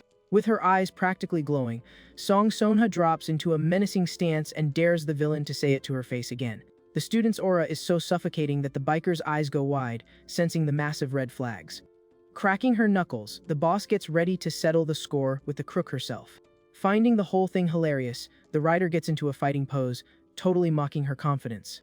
But his ego gets instantly shattered when the student lands a brutal low blow, making him groan and curse. The intruder drops, clutching his stomach, while trying to process the absolute humiliation. Without missing a beat, Lee Sang capitalizes and drops a crushing punch right onto the defenseless villain's head. Folded on the floor, the biker glares at his former partner, realizing the kid just made his final choice. Fixing her outfit, the girl coldly claps back that she'll never be dead weight for anyone. Just to make sure the fight stays over, the teen grabs the enemy by the collar, winding up for another hit. Dropping the mic, Song Seonha announces she's also nobody's girlfriend, right as her bodyguard puts the rival to sleep. Away from the brawl, the boomer tries to stop his heavy bleeding while groaning in pain. The old man grinds his teeth in pure agony, fighting just to stay awake. Strolling through the lobby, the kid in orange gets the veteran's attention. Super chill, the mercenary tells the boomer to pick his severed arm off the floor, mentioning that docs can probably patch that right up. His eyes out, Taeksu asks if it's even possible to fix damage that crazy. Trying to chill the guy out, Lee Sang promises he knows a spot that can save the boomer's life. Seeing his boss walk away, Lee Sang asks where she thinks she's going. The student hunts for a working phone, but quickly realizes it's a dead end. Dragging the enemy's body, the delivery guy mentions this dude might be absolute garbage, but he's insanely calculated. So Zong Seonha guesses the crook made sure to smash every single witness's device. The bodyguard imagines the council room must look like a total war zone inside. Annoyed, the boss tells him not to cross the line by faking that he actually cares. Losing his patience, the kid grumbles that she complains even when he tries to be a decent guy. Then, he points at the knocked-out assassin, trying to spark a chat about his backstory. The girl shuts him down, asking if he seriously had the guts to call that psycho his friend. Frustrated, the teen denies it and sarcastically asks what the heck they even are then. Pinned under his ex-partner's foot, Bae Minjin wakes up totally offended hearing the word stalker. The biker complains about the pain, thinking it's insane to get labeled like that. Breaking it down, the mercenary explains they just used to bump into each other at their old gig and he decided to ghost him. Ticked off, the prisoner argues that real bros help each other out, asking if the kid wants to get beat until he takes a nap. Keeping his cool, Lee Sang offers to help his rival permanently solve that problem. Pinned to the asphalt, the villain warns the delivery guy he's rolling with the wrong crowd, and this goes way deeper than he thinks. The biker smirks and drops the bomb that the girl belongs to the absolute top tier of power in Korea. No filter, he claims the student is Song Jae-kyul's literal daughter. Completely clueless, Lee Sang asks who the heck that is, leaving his rival totally dumbfounded. The client ignores the drama and says she has no idea how the kid got tangled up with someone so toxic. Changing the subject, Bae Minjin tells his old bro to pull up to the Songchang district. The prisoner suggests he look for someone named Jung Jeon if he wants to find out who actually took out his dad. The lore drop leaves the bodyguard speechless, shooting a heavy, dark glare at his rival. Doubling down on the threat, the crook warns that if he sets foot in that zone, his chances of coming back alive are literally zero. Blinded by rage, Song Seonha brutally stomps on the intruder's face, screaming at him to keep her dad's name out of his mouth. The young girl threatens to end him right there, demanding he spill every single thing he knows. Letting out a toxic laugh, the biker refuses and tells the girl to go figure it out with her little boyfriend. Losing all control, the boss grabs the crook by the collar, ready to literally beat the answers out of him. Before she completely spirals, the delivery guy steps in, telling the student to chill. Furious, she accuses him of protecting the enemy just because he thinks they're the same. Disagreeing, the teen explains that the guy was trained from day one to never snitch. The mercenary warns her that even if she tortures him, she's just wasting her stamina for nothing. Suggesting they focus on the main quest, he advises the girl to map out their next move. Decision made, the teen casually tosses the prisoner's body over his shoulders like it's nothing. The duo walks through the empty hallways, leaving the completely wrecked scene behind them. The scene hard cuts to the neon lights of the ultra-rich Jonghwa Street. A smartphone vibrates like crazy, getting spammed with system notifications. A woman's hand, dripping in expensive jewelry, taps the screen to accept the hit contract. Inside a super luxurious lounge, an elegant woman reviews the delivery details. Smoking on the balcony, she lets her goons know they just snagged a VIP order. The leader demands the girl be brought in without a single scratch, making it clear the target is super valuable. As for the guy, the order is for him to catch the worst punishment possible and get thrown to the dogs. Taking a drag, the woman insists that their dirty work needs to look classy. Back in the school courtyard, Bae Minjin is tied up on the back of a delivery cart. The assassin complains, asking what the delivery guy is staring at, feeling totally humiliated sitting next to the tied-up boomer driver. A hand slams the metal hatch shut, locking the hostages in the trunk. Sitting in the driver's seat, Taeksu confirms the drop-off and asks if they'll actually fix his busted arm at that address. Giving directions, the delivery guy promises the spot looks like a normal hospital and tells the veteran to drop his name for the VIP treatment. Tagging along, the boss threatens the boomer, telling him not to try running because the collar has a GPS tracker. The driver laughs, remembering he got paid up front, telling them they can trust him completely. The cart speeds off, taking the prisoners far away from the scene. The mercenary gets ready to ask how the heck they're getting home. Out of nowhere, the student tosses a keychain that lands perfectly in the guy's gloved hand. The young girl suggests they take that ride since his bike got completely trashed. The teen stares at the metal object, trying to compute where she even got the keys from. Glowing with happiness, he celebrates the free ride and hypes his boss up, calling her an absolute legend. Killing the vibe, she lets him know the bike actually belongs to the enemy they just packed up. The student explains she pickpocketed the keys from his pocket when he took her hostage. Turning her back, she adjusts her backpack, shutting the conversation down. The delivery guy is left speechless hearing the boss announce that their crazy shift is finally over. Checking out the ride, Lee Sang complains that his ex-bro has horrible taste and says riding it feels gross. Sighing, he swears he'll buy a brand new bike the second his check clears, since the villain is loaded anyway. Standing by the motorcycle, the student admits she's completely drained after so many plot twists. Using her CEO voice, she orders her bodyguard to head home by himself. Super confused, the kid asks why they're splitting up so randomly. Already sitting on the back seat, the girl announces she's crashing at his place tonight. The shock leaves the mercenary completely paralyzed with his eyes popping out of his head. Losing his mind, he screams asking where she even got the idea to invade his apartment. Siving, the boss reminds him her house was literally under attack, and going back there is basically a death wish. The young girl points out the situation just got way worse, since they are now the server's top targets. The teen asks if this insane sleepover is actually in the contract. The student throws the Toon 244 sidekick, claws right back in his face. Shooting him a death glare, she asks if he somehow forgot the oath he just swore. Sweating bullets, the brawler has absolutely zero comebacks against his own terms of service. Tapping the seat, Song Seonha tells her partner to stop stalling and start the engine if he knows who's in charge. Freaking out, Lee Sang asks if the boss even grasps what it means for a girl to crash at a single guy's pad. Super uncomfortable, he asks if she's 100% sure nothing bad will happen. Song Seonha stares at him with totally dead eyes and coldly replies she doesn't think she's in any danger whatsoever. The girl tells him to just drive, leaving the delivery guy totally baffled. Hopping on the back of the stolen bike, she repeats the order and tells the kid to do whatever he wants. Cold as ice, the student states that if it helps with future deliveries, it's whatever.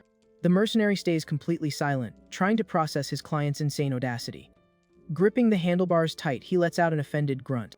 Then he blurts out that the girl is absolutely not his type, especially since she's so annoying. The teen makes it crystal clear he only owns one pillow and one blanket, telling her to figure it out. Not wasting any more time, he turns the key ready to roll out. Revving the engine, he makes a point to yell that he doesn't have a bite-it in his bathroom either. The scene hard cuts to the run-down apartment building where the mercenary crashes. Sprawled on the living room floor, Lee Sang stares at his phone, feeling totally bored and annoyed. The screen shows his crypto portfolio tanking hard, making him curse over the massive losses. With his stomach rumbling, he grumbles, trying to figure out how this girl actually waltzed into his house. The student is curled up in a corner of the bedroom, hugging her knees tight. The absolute exhaustion is painted all over the young girl's face after today's chaotic mess. Watching her from a distance, the delivery guy figures this crazy woman is gonna make him lose his mind. The memory of his boss telling him to do whatever echoes inside the kid's head. He flashes back to the exact moment she hopped on the bike, literally agreeing to anything. Dripping sweat, the blonde wonders if this is what people call a mental breakdown, deeply regretting his life choices. Reading the room, he realizes that getting involved with her is going to end in an absolute disaster. Squinting his eyes, the teen promises himself that the second he gets paid, he's ghosting her forever. Completely oblivious to his internal panic, Song Seonha stays totally still, staring blankly into space. Messing up his own hair, the mercenary tells himself to lock in. He figures he's probably just starving, checking the app to see his fried chicken is pulling up in 5 minutes. The boss overhears and announces she prefers seasoned chicken. She admits this is her first time ever eating delivery food, complaining she was hoping for something way fancier. The delivery guy's eyes go wide, confirming this rich girl has literally never ordered chicken before. Curled up, she explains she's eaten it before, but her private chef used to make it top tier. The young girl reminisces that her dad never allowed takeout, making sure every meal was gourmet. Smiling softly, the student confesses she used to love that family routine. The thing she loved the most was that her dad that always came home to eat with her. But her vibe completely shifts when she remembers the one single time that routine broke. Her phone shows a text from her dad apologizing for not making it to dinner. Left alone in a massive dark room, the heiress remembers the housekeeper also had some emergency. TV while starving, she saw a commercial for some street food that looked absolutely fire. Swallowing hard, the girl says she decided to order delivery all by herself 2 years ago. The doorbell echoed through the empty penthouse, announcing her food was here. A huge silhouette stood at the door, with a muffled voice saying the delivery arrived. Super hyped, the girl ran straight to the front door. She asked them to hold on a second while she grabbed the doorknob. As soon as she opened it, she was face to face with a helmeted delivery guy standing in the shadows. Her eyes practically bulged out of her head from the jump scare at the door. The guy just stood completely still in the hallway, clutching the takeout bag. Chest, the logo of that sketchy app was glowing. Snapping back to reality, Song Seonha asks if he seriously thinks this is all just a coincidence. The flashback shows the young girl's face completely frozen in sheer terror at the door. She drops the bomb that the first and only time she ever ordered food, it came with a literal tragedy. The image of her dad's office flashes in her memory, marking the day the tycoon suffered a cowardly defeat. Squaring up her posture, the student drops the heavy truth right in her bodyguard's lap. Staring daggers at him, she claims the delivery guy from that day looked exactly like him. The kid stands up, agreeing that he definitely doesn't believe in coincidences either. Tilting his head, the mercenary drops an F-bomb, feeling the insane weight of this lore drop. He warns her this whole situation just turned into a massive headache. Suddenly, Lee Sang snaps his head around, sensing some sketchy movement outside his apartment. Walking up to the door, he announces they've got company out there, and it's definitely not the chicken guy. Sighing in pure rage, he complains this is exactly why he didn't want the girl here, saying he's absolutely charging an extra fee. The blonde shoots her a suspicious glare, pointing out that the app makes her a direct suspect for the crime. Staring at the wall, the teen warns her that if she or her shady organization are involved, things are gonna get super ugly. Not intimidated at all, the heiress fires back, promising she won't let him get away with it. Furious, the kid rips the door open violently, instantly shattering the weapon of the goon trying to jump him. Before he can even start yelling, he notices something super weird in the hallway and freezes. Stepping out, he walks right into an absolute bloodbath on the terrace. A tall dude in a trench coat is choking out an assassin with one hand, totally surrounded by folded goons. The intruder gets choked and begs the resident for a revive. The classy guy turns his head, finally noticing Lee Sang standing there. Losing interest, he drops the mercenary and casually steps on his head. Under the moonlight, the massive guy calmly asks if the blonde is Lee Sang. Taking a step forward, the dude's fancy shoes gleam in the dark. The teen keeps his guard up, watching the visitor reach his hand out. Looking flawless, the stranger introduces himself as Yang Ji Wu, fully expecting a handshake.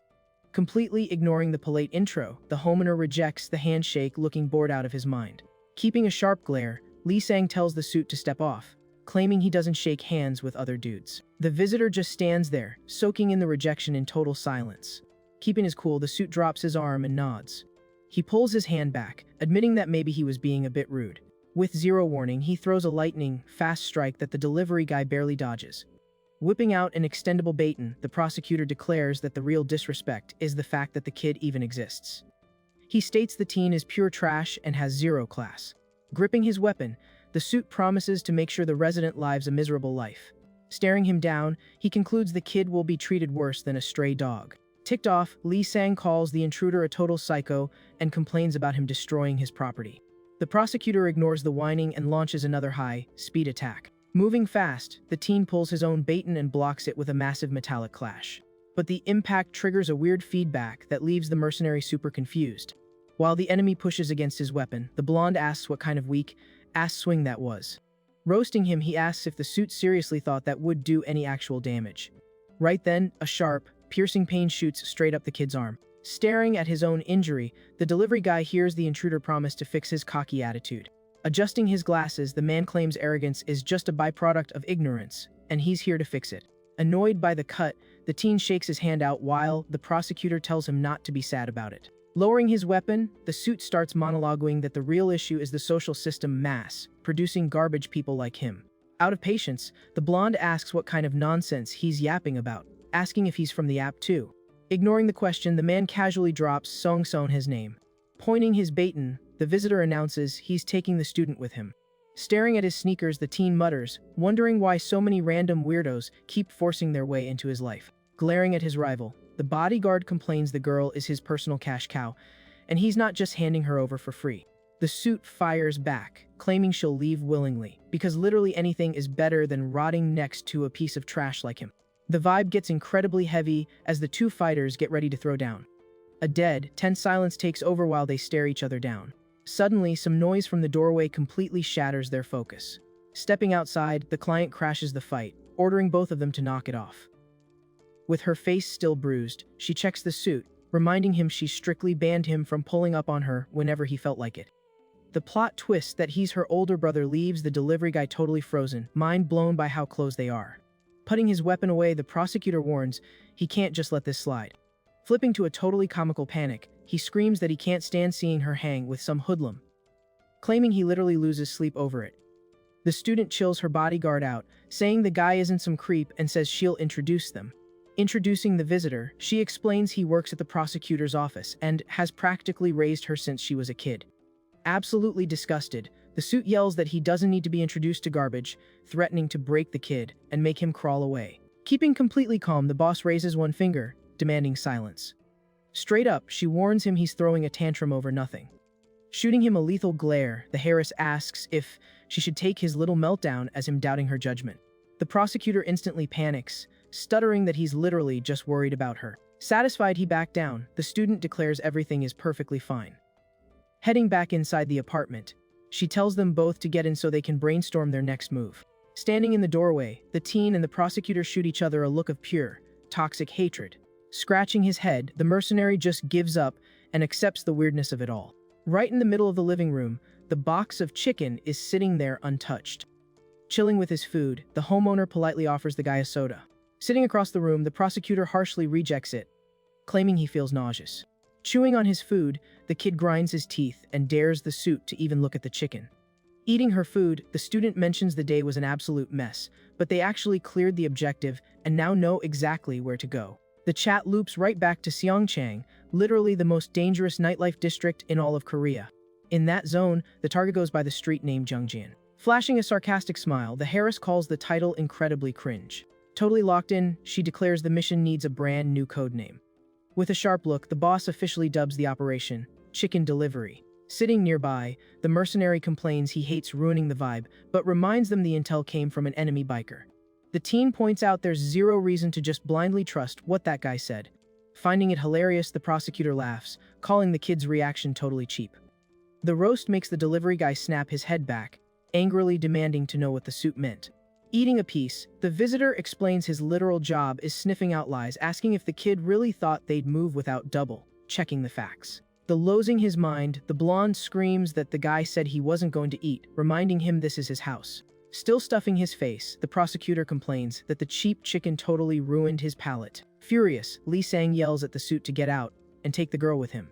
Ignoring the eviction notice, the visitor drops the number 78. He reveals that's exactly how many assassins pulled up the second the priority bounty went live. Fixing his posture, the man explains the mercenary didn't even notice because the prosecutor's office scooped every single one of them up before they got close. Calling the homeowner a little punk, the suit asks if he even grasps the level of danger they're in. Breaking it down, he details that 99% of the people who end up on that list get completely erased within 2 days. He finishes by saying the 1% that survives only does it by going completely off the grid, meaning the kid. Sitting here, eating chicken is straight up insane. With a dead, serious tone, he warns that the next wave of criminals will be way worse and infinitely more brutal. The suit makes it clear he couldn't care less about the trash kid, but asks what he's going to do when he can't just punch his way out of a problem. Putting all the cards on the table, he says the real question is whether the teen can actually keep the student alive. The delivery guy processes the warning and replies with total indifference that it's not even a question. Staring him down with unshakable confidence, the teen promises that he literally just doesn't lose. Squinting his eyes, the mercenary says that if he actually gets folded, he won't get his paycheck. Right before the tension boils over, slow knocks on the front door completely shatter the silence. The chatter is cut short by someone outside hollering that the scene is completely spotless. Fixing his glasses, the suit-wearing prosecutor announces he needs to bounce from the apartment. He catches the two teens, giving him major side eye over their shoulders. Right then, the suit decisively throws on his dark trench coat. Turning to the Harris, he admits he totally doesn't get the vibe behind her choices. Looking at the hired gun with pure sass, the visitor demands the kid prove he's actually useful in the middle of this hot mess. With his hand on the doorknob, he drops a warning about what will go down if the delivery dude disappoints or makes the student cry. While walking down the alley where his crew is wrapping up the cleanup, the prosecutor vows to wreck the kid if anything sketchy happens. As soon as the door clicks shut, the owner stands up, scratching his head and completely drained from the insane day. The blonde guy mutters that if the suit comes back unannounced, he's throwing the first punch. Sitting on the living room floor, the student quietly digests the whole situation. The teen takes off his uniform jacket, trying to catch a break after the uninvited guest. Suddenly, the delivery dude freezes, totally clueless about what's going on. Avoiding eye contact, the client notices a major issue and grumbles that she didn't pack any clean clothes to wear. Keeping her chill, she asks if he has anything that fits her, because she desperately needs a shower. Digging through his minimal stuff, the guy pulls out a forgotten shirt from the back of the closet. He casually tosses the piece over to the sitting client. With his back turned, the teen waits for this awkward situation in his place to play out. Hearing the shower running, the freelancer stays quiet, looking bored out of his mind. The water keeps draining through the tiny window of the basic bathroom. After some time, the wooden door finally creaks open. Stepping into the room, the Harris asks, totally offended, if these are the only clothes he owns. Rocking an oversized shirt, she complains the fabric smells dusty and feels like it's been stored in a basement forever. Losing his patience, the blonde guy rubs his face and tells the girl to just put on some pants already. Stretching the hem of the giant shirt, the girl flexes that she's already wearing dark shorts underneath. While arranging the blankets on the floor, the delivery guy warns that tomorrow she needs to wear something low-key, since her flashy aesthetic attracts way too much attention. He tells the boss to get some good sleep to recharge, but she thinks it'll be impossible to relax with him, making the vibe so awkward. The tiny room makes it painfully obvious there's zero space for two people in the apartment. Looking at his partner, the teen reminds her he already gave her a heads up that there was only one set of bedding. The student turns her face, feeling super awkward about the lack of personal space. The delivery dude's face shows he is totally over this whole dumpster fire. The girl just gives a quick nod, letting him know the lights are already off. Lying in the dark on the hard floor, the freelancer complains in his head that this is the absolute worst night of his life. Trying to find a better spot, the kid rolls over restlessly. Right then, the Harris quietly asks him not to sleep too far away. Pulling the blanket up to her face, she argues that you never know if another ambush is coming tonight. The blonde guy turns his head, genuinely surprised to hear the client ask him to stay close for protection. After dropping the order, she says goodnight, and silence takes over the moonlit building. The sunny morning shows off the walls of a super fancy, traditional mansion. Someone hurriedly pours a drink into a glass. Congressman Ji-woong sips his drink like a boss, celebrating that nothing beats having a drink while on the clock. Smirking, the politician admits he was so hyped to see his VIP host that he almost couldn't focus on work. The woman pours more drinks while the suit shamelessly hypes her up, feeling blessed to get attention from someone so gorgeous. The high-end host Cheongwol answers smoothly, promising to give her 100% to serving the politician. The congressman laughs out loud, flexing about how charmingly she speaks. Jumping up, the politician hastily announces he really needs to use the restroom. He turns around, walking a bit wobbly, and swears he'll be right back after hitting the bathroom. The heavy wooden door clicks shut gently behind him. Left alone, the woman's sweet vibe flips into a totally cold, piercing glare. Holding his pants up, the guy rushes down the fancy hallway, desperate for a bathroom break. Suddenly, he stops dead in his tracks, noticing something totally sus blocking his way. There's a lone guy on his knees in the middle of the dimly lit floor.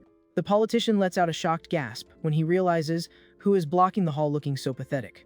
With a heavy dose of sarcasm, he asks if the guy on his knees isn't the big shot steel tycoon Hyo Yong Gang. The mob boss lifts his furious face and greets the politician super awkwardly. Fearing for his own game over, the executive begs for one more chance to cancel the broke student, swearing he won't leave a trace this time. The congressman gives a mocking smile, complaining that the mobster ruined his vibe and throwing it in his face that he blew his chances by being useless. Looking down on the exec, the suited man respectfully recalls that the girl's late father was an absolute legend. Grinding his teeth in rage, the steel boss is told it's pathetic to take an L when dealing with just the leftovers of a ghost. The memory of the VIP Song Jae-yong Cheol comes up, highlighting how he could turn any startup into a national hit without even trying. The politician goes on, saying the late boss was so OP he made presidential candidates look like total NPCs. Roasting the tycoon, the congressman asks how the skill gap between them got so huge, considering they went to school together. Feeling totally disrespected, Hyo loses his chill and threatens to take everyone down if he gets cut from the deal. Laughing hard at the audacity, the powerful man mocks the company president's bruised ego. Walking away down the hall, the politician warns that only people with actual clout can afford to make threats like that. Inside the closed room, the gorgeous host waits in complete silence. Still on his knees in the dark, the mobster coldly decides the bold politician needs to be sent packing right now. Instantly, the woman pulls a sharp metal pin from her hair without making a single sound. With crazy speed, the cleaner attacks, ambushing the congressman the exact second he opens the door. The force of the strike takes care of the problem immediately, dropping the guy to the floor for good. Standing up in the hall, the crime boss straightens his suit, showing some twisted relief. The girl in the blue dress gives a blank stare after flawlessly wrapping up the hit. Walking into the room, the tycoon celebrates, claiming the host had this master plan from the start. Calmly lighting a long pipe, the cleaner asks the guy to take a chill pill. Surrounded by hidden shadows in the dark, the classy lady apologizes for the mess while taking total control of the situation. The sun peacefully lights up the traditional mansion's roof, hiding the absolute chaos that just went down inside. Glued to the floor, Hyo Yong Gang is cold sweating, trying to process that he survived the cleaner's savage move. Out of nowhere, Cheongwol grabs the executive's face roughly, giving him a massive jump scare. Surrounded by knocked-out goons, the woman in blue roasts the lack of manners in a place that demands respect. Keeping her cool, she announces she'll handle the fallout of what happened to the politician. Freaking out, the mobster begs her to hold up, claiming that taking out a congressman crosses all the lines. Ignoring the warning, the cleaner squeezes the exec's jaw super hard, making him scream in pain. Lift in the guy's face. She admits he has major red flags but is still useful for their schemes. Turning her back, Chingwol suggests squeezing the mobster for all he's worth before ending his run, and orders him to follow her. Seeing this, one of the suited guys in the room is totally mind blown by the woman's icy vibe. Acting like it's just another Tuesday, the leader calms the guy down, saying everything is under control. Sweating buckets, the steel boss grabs his own coat, completely paralyzed by the terror of the moment. Outside, a woman with glasses calmly checks the damage in the courtyard. Stepping over the dudes on the ground, she gets her teammates' attention. Looking super hyped, the woman greets the leader and confirms the outside cleanup is 100% done. Chiangwol gives props to her crew while the bruised suit complains about the ridiculous number of goons that jumped him. Right then, the cleaner's phone buzzes, totally grabbing her attention. She checks the screen for a new emergency alert. The file pops up with a pic of the MC labeling him as the absolute top-tier target. The photo shows the delivery guy and the Harris together, rocking their school fits. The file drops the whole lore on Song Sonha. Staring at the screen, the woman in blue looks seriously invested in this new intel. Outside, the suit apologizes for the drama near the VIP ride and promises to make it up to the leader next time. Car speeds off, dipping from the estate in a flash. Throwing a traditional coat over her dress, the cleaner gets the word that her ride is ready. Helping with the coat, the glasses-wearing woman asks if their next stop is the Xiangchang district. The leader confirms the route with a piercing, locked-in stare.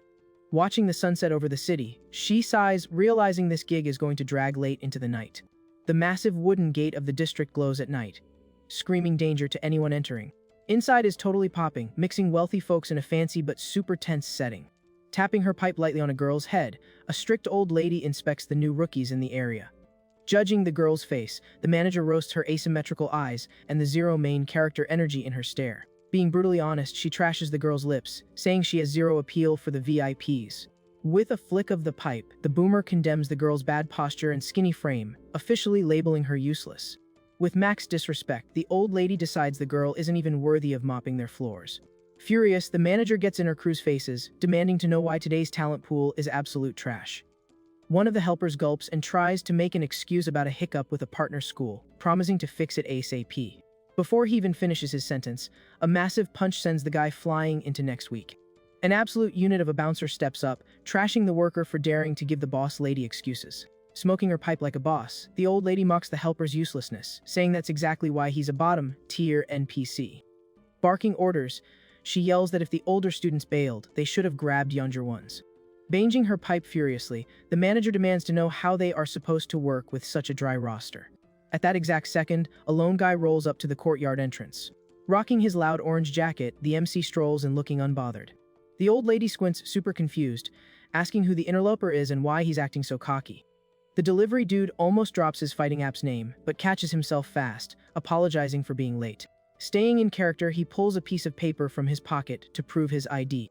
Looking right at the manager, the guy drops a fake name, claiming he's a big deal in the underground. He mentions he got the sauce about the desperate need for fresh faces for the VIP lounge. Complaining about the heavy lifting, the teen shows off a girl in traditional clothes with a hat hiding her face. Totally flexing, the blonde guy promises the old lady is going to be obsessed once she gets a good look at the goods. The hidden girl is literally Seong Xionha, playing along with her allies' theater act while looking incredibly bored. A few hours earlier, the two were walking through a super sketchy alley in that same hood. Some toxic creep was bothering the student while she told him to back off or she'd call the cops. Mocking her, the creep laughed, swearing her looks would print money in this neighborhood. Putting a hand on her shoulder, he pointed out that normal laws don't mean a thing in this district. In response, the MC popped out of nowhere and delivered a knockout punch, putting the creep to sleep instantly. Looking at the snoozing guy, the delivery dude realized the guy's flashy clothes would make a sick disguise. Fixing her glove, the student complained she'd rather wear her own clothes and questioned if this whole act was really needed. Instantly, the guy confirmed this was literally the only play they had. The teen explained that going undercover was the only way to sneak into the turf without getting jumped on sight. Checking his phone, he reminded her they only had the name Jungjun and a rough location. The Harris paid attention, asking if there wasn't a more big-brain strategy. Putting his phone away, the freelancer called it, the only way was to crash the enemy base and force the answers out of them. Back to the present, the disguised student stands quietly in the courtyard, getting scanned by the old lady. The manager lets out a gasp, completely blown away by the visuals. She hypes up the rookie's clear, locked-in gaze. Totally mesmerized, the woman points out the girl's flawless skin and silky hair. The boomer also clocks the natural elegance and perfect posture the girl radiates effortlessly. To the manager's shock, the girl keeps her chin up, showing zero respect for her authority. Smiling big, the old lady says she hasn't seen raw talent like this in years, guaranteeing the girl has top-tier potential. But her smile drops when she notices the girl looks way too fragile to handle any serious roughing up. Getting aggressive, the woman grabs Song Shanha's chin, forcing her face up. Staring into the student's deadpan eyes, the manager whispers that this rebel energy is too much for the VIPs. Sliding her finger over the girl's lips, the toxic boss gives an evil smirk, promising to personally train her until her ego shatters. Hyped up, the old lady takes full responsibility, swearing to polish the girl until she's the rarest gem in the place. She barks at her giant bodyguard to drag the rookie to the orientation room, and the absolute unit steps forward to obey. In a flash, the MC grabs the giant's arm super hard, locking him down before he can even touch the girl. Staring down the big guy, the delivery dude calmly lets him know that's not how they do things around here. Acting super chill, the guy points out he brought the girl himself, forbidding anyone from touching her without his okay. The massive bouncer's eyes bug out when he feels the crazy grip holding his arm. Trying to shake him off, the giant realizes the kid's stats are literally glitched. Blinded by rage, the goon curses the intruder and winds up a brutal punch to teach him a lesson. With zero effort, the MC counters, slamming the giant man into the floor with absolute savagery. Through the dust cloud, the club manager is left frozen and completely mind-blown. The crowd whispers in fear, realizing the girl's chaperone just challenged a local boss. Dusting off his suit, the freelancer admits he has zero clue what everyone is whispering about. Standing up furious, the giant declares that in this zone, only the strongest survive. He flexes a sunflower pin on his jacket, explaining it's the mark of a protector, and warns that plenty of fools have tried to swipe it. Stomping forward, the bouncer dares the blonde to try and take the badge if he's feeling lucky. The giant yells, telling the kid to try and beat him if he really thinks he can. Facing the threat, the MC just watches the drama, looking bored out of his mind. When the brood attacks, the delivery dude dodges the strike with annoying ease. Taking advantage of the opening, he shoots his hand out toward the rival's chest. In one smooth move, the teen snatches the pin and shoves the giant, sending him flying into a cart, smashing it to pieces. Tangled in the wreckage, the goon is absolutely shook by the humiliation. Staring at the yellow flower, the blonde asks if the whole point was just taking this thing, because that was way too easy. With his opponent grounded, he groans, asking if he's seriously forced to pin this ugly accessory to his own fit. The boss lady watches the whole thing, staying super tense and quiet. She shoots a highly suspicious glare at the intruding duo. The old lady claims she knows for a fact they don't belong there, while Seonha whispers, asking if they have to beat up the boomer too. Scratching his face, the mercenary sighs, admitting their cover is totally blown. Surprisingly, the manager laughs a raspy laugh and tells them not to freak out, swearing she doesn't care about their real agenda. Breaking down the house rules, the old lady calls the zone the biggest trap house in the country, noting that as long as they bring action and cash, no one asks questions. Right after, the woman opens her outfit to show a floral tattoo, signaling the kid just forcefully claimed the defeated protector's job. The manager lets her top drop, showing off a ripped, bandaged physique, and declares that the only thing that matters now is the fallout of the fight. The delivery dude stares at the scene, completely utterly lost. Losing his cool, he yells in disgust, asking why the old lady is randomly stripping. Striking a dramatic pose, the woman admits she's old but still active, explaining this is the burden of losing her protector in a brawl. Grossed out, the blonde pushes the woman away, telling her to do whatever she wants as long as she stays 10 feet away from him. Ignoring the drama, the manager locks all her focus on the disguised Harris. Taking charge, Seonha gets straight to the point and demands to know exactly where Jungjian is hiding. Giving her a calculating look, the student asks if the boomer herself is the target they're looking for. Hearing this, the old lady cracks a wicked little smirk. Showing off her yellowed teeth, she says she finally gets why they crashed the party. But the manager drops a reality check, mocking the girl and saying she won't find the answer she wants here. She shoots down the idea of being the target, and on top of that, swears she has zero clue where this mystery person is. Still, the old lady drops a solid hint, claiming Jungjeon is hiding in the district, and only the elite VIP hosts know their face. The students' red eyes widen slightly, downloading the intel about the area's top brass. The old lady hypes up these first-class women as untouchable queens, overflowing with insane talent and charm. She keeps going, revealing that Jungjeon runs this hierarchy, making all the other pros super jealous and terrified. The image of a stunning woman under the moon flashes in their heads, cementing the target's legendary clout. In a dead, serious tone, The boomer warns that the elite and their guards are lethal, guaranteeing the duo will catch a fast game over if they fight them. Totally ignoring the spooky warning, the student simply turns her back and dips, with her employee trailing behind. Power walking, the boss side eyes the mercenary and asks if he's already caught on to the new game plan. Cracking his knuckles, the MC smirks, hyped up, and guesses the goal is to wreck everything until the top-tier women show up. The Harris agrees, giving props to his quick thinking, and orders him to speedrun this because she's starving. The scene cuts to the intense red neon lights of a high-end club right in the middle of the district. Inside, the chaos is already popping off, with a suited dude getting violently launched into the doors. With the rival floored, the delivery dude's gloved hand snatches another flower pin from the knocked-out guy's fit. Sticking to his protocol, he uses his phone to snap a pic of the item as proof of the grind. The freelancer pins the trophy to his jacket and complains, totally drained, that he's already folded dozens of goons today. Scanning a room full of dropped enemies, he regrets not charging a premium fee for all this heavy lifting. Checking her phone, the boss hears her ally ask when these so-called elite women are going to drop, but she brushes it off. In the middle of the room, a lower-tier host is tied up on the floor, screaming her lungs out, asking if they have any idea what kind of mess they're starting. Glued to her screen, the boss calmly promises she knows exactly what vibe she's stepping into. She explains she handpicked the 10 shadiest spots in the area, targeting the hubs with the biggest red flags for washing money. Sweating bullets, the hostage listens as the girl concludes that places with crimes this huge must belong to the elite. Coldly, the student tells the hostage to speak up if this is the wrong club, because there are still other spots on their hit list. The hostage curses the crazy duo and swears she has no idea who sent them to cause this much wreckage. Desperate, the host screams that they have zero chance of winning against her actual boss.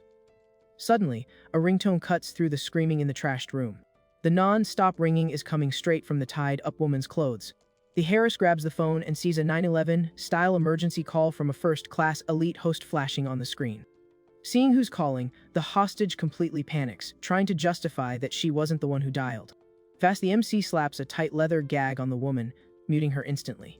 The student holds her breath and answers, while a strict voice on the other end demands this be treated as a mandatory summons. The mystery voice orders the rebellious asset to be escorted directly to the club's VIP room. After catching the order, the Harris hangs up with a sharp click. Looking at the silenced hostage, the student gives an icy smile and says she won't even need directions to the exclusive lounge. Right then, the woman on the floor cold sweats hearing the girl's calculating voice accept the phone invite. Somewhere else, the massive, luxurious building flexes under the area's signature red neon glow. Down in the basement, a heavy, decorated wooden door guards the exclusive entrance to the VIP lounge. Inside, ridiculously expensive drinks are flowing, while some guy hypes up the smell of the premium alcohol. The suited guy flirts with the waitress, joking that the aroma hits different when she's pouring. Raising his crystal glass, the guy complains that no one has the bandwidth to care about checks and balances nowadays. As a major politician, he mutters that patriotism would be dead if politicians just spent all day policing each other. Totally backing the vibe, the Deputy Minister of the Interior cynically agrees that's exactly his brand. The chief prosecutor jumps into the chat laughing, saying it's amazing when all branches of power vibe together without drama. Hyped about their toxic alliance, the powerful men raise their glasses, toasting with the hosts. To keep the party going, an elite woman holds up a phone, asking the VIPs to strike a pose. She hands out phones so every big shot can capture their own exclusive memory. Phone in hand, the woman tells everyone to smile big for the gram.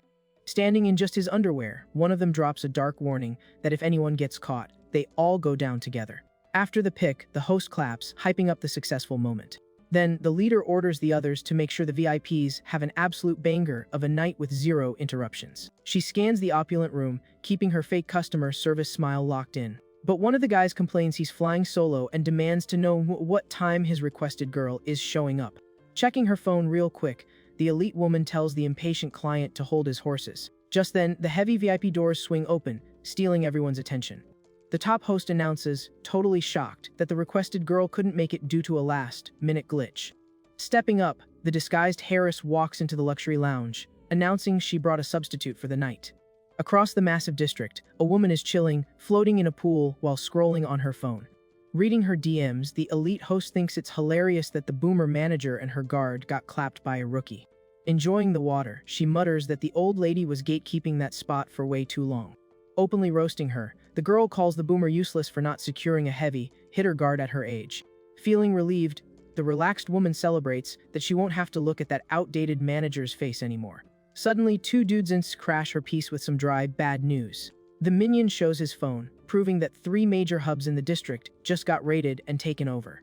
The report confirms the hackers are the exact same targets on the high-priority hit list.